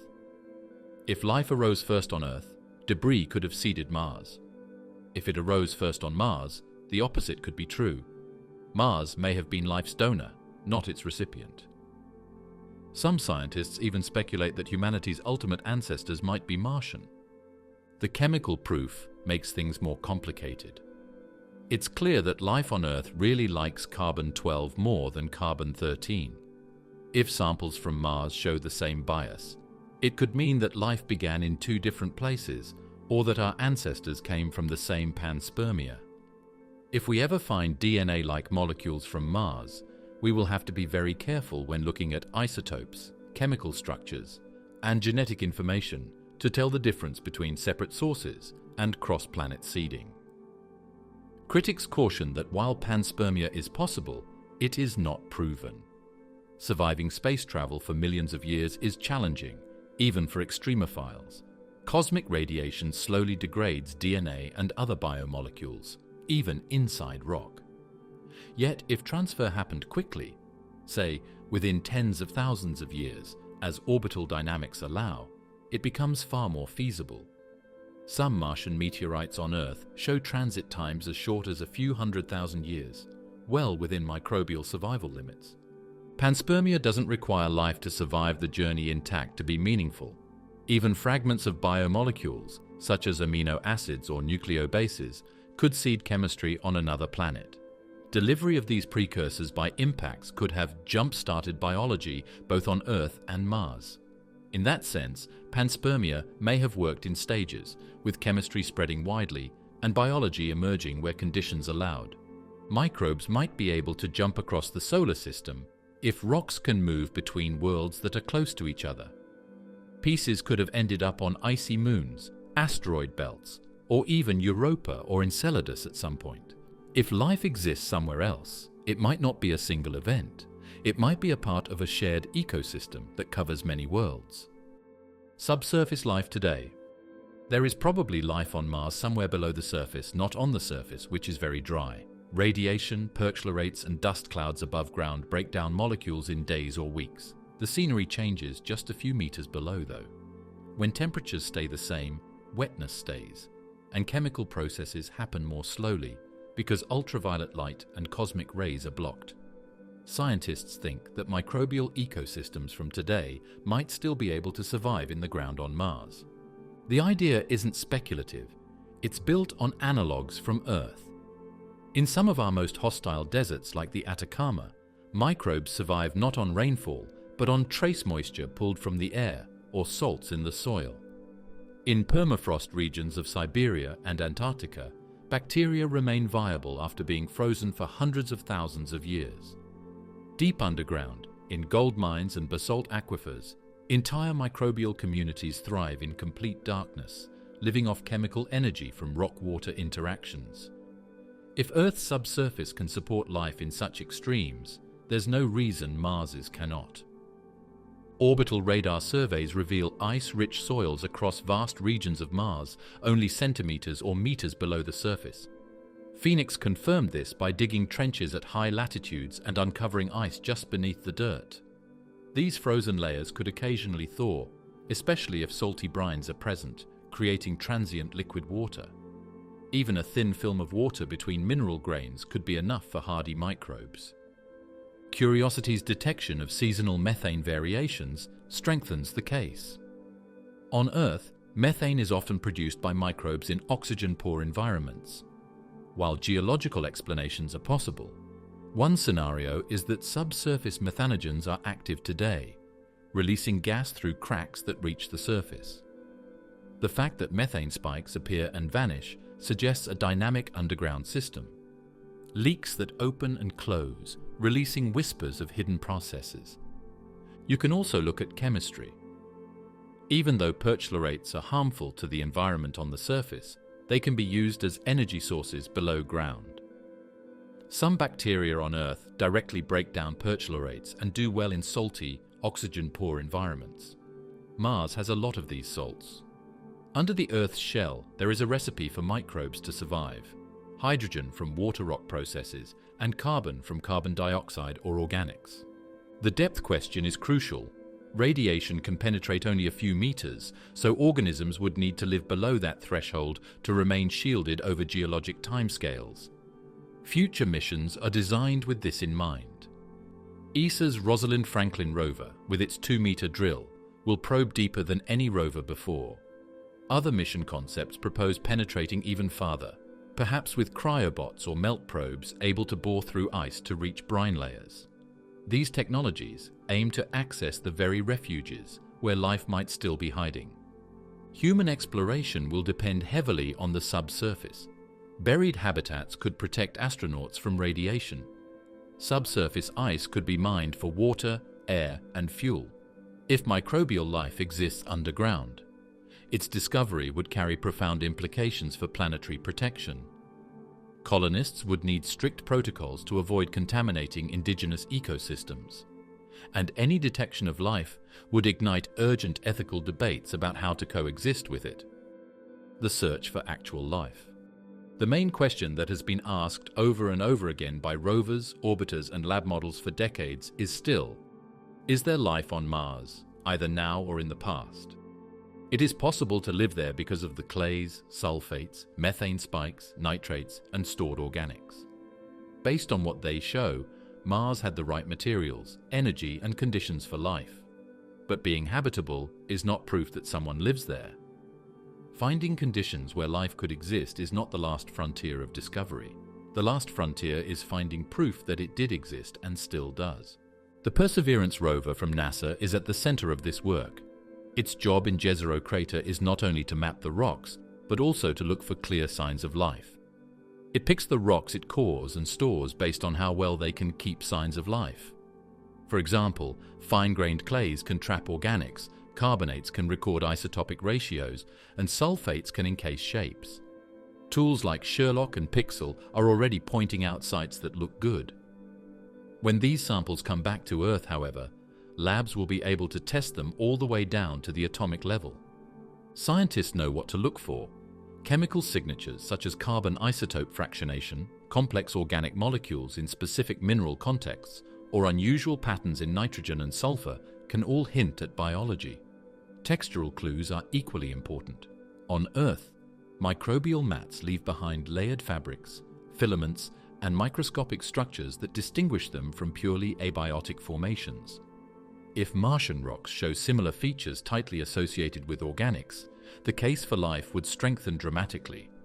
The search extends beyond ancient traces. Subsurface refuges remain the most plausible habitats for present-day microbes. Radar hints at possible subglacial lakes under the South Pole, where salty brines could persist. Methane plumes recorded by Curiosity and ground-based telescopes suggest active processes, whether geological or biological. If microbes are alive today, they may be sealed in aquifers, brine pockets, or permafrost, eking out an existence powered by chemical reactions in the crust. Future missions are being designed with this in mind. ESA's Rosalind Franklin rover, with its 2-meter drill, will probe deeper than any mission before it. Proposed missions envision cryobots that could melt through polar ice, reaching suspected brines. Instruments like advanced mass spectrometers, electron microscopes, and biomarker detectors will be deployed on future landers or used on Earth when samples arrive. Each step brings us closer to a definitive answer. But what would count as proof? A single ambiguous chemical pattern won't be enough. Scientists will demand multiple independent lines of evidence: organics, isotopic fractionation, mineral context, and textures, all consistent with biology. The standard is high because the stakes are so enormous. Declaring life beyond Earth would be one of the greatest scientific discoveries in history. It must withstand every challenge, every alternative explanation. But that seriousness doesn't take away from the excitement. Mars is still the best place in our solar system to look for life beyond Earth because it has water, chemistry, energy, and the ability to stay frozen. On Europa and Enceladus, the seas are hidden under kilometers of ice. But on Mars, the history is laid out in rocks, soils, and sediments that rovers can reach. Mars is the best place for us to find proof that life exists beyond Earth. So the question of whether or not there is life on Mars is still open. But each rover, radar scan, and rock brings us closer to the answer. The red planet is pushing the limits of what we know about life, whether it's proof of germs that lived a long time ago or signs of life still existing underground. You can keep discovering these mysteries with us by subscribing to Beyond Horizons. If you liked this trip, click the like button and watch our next movie, where we find even more secrets waiting in the stars.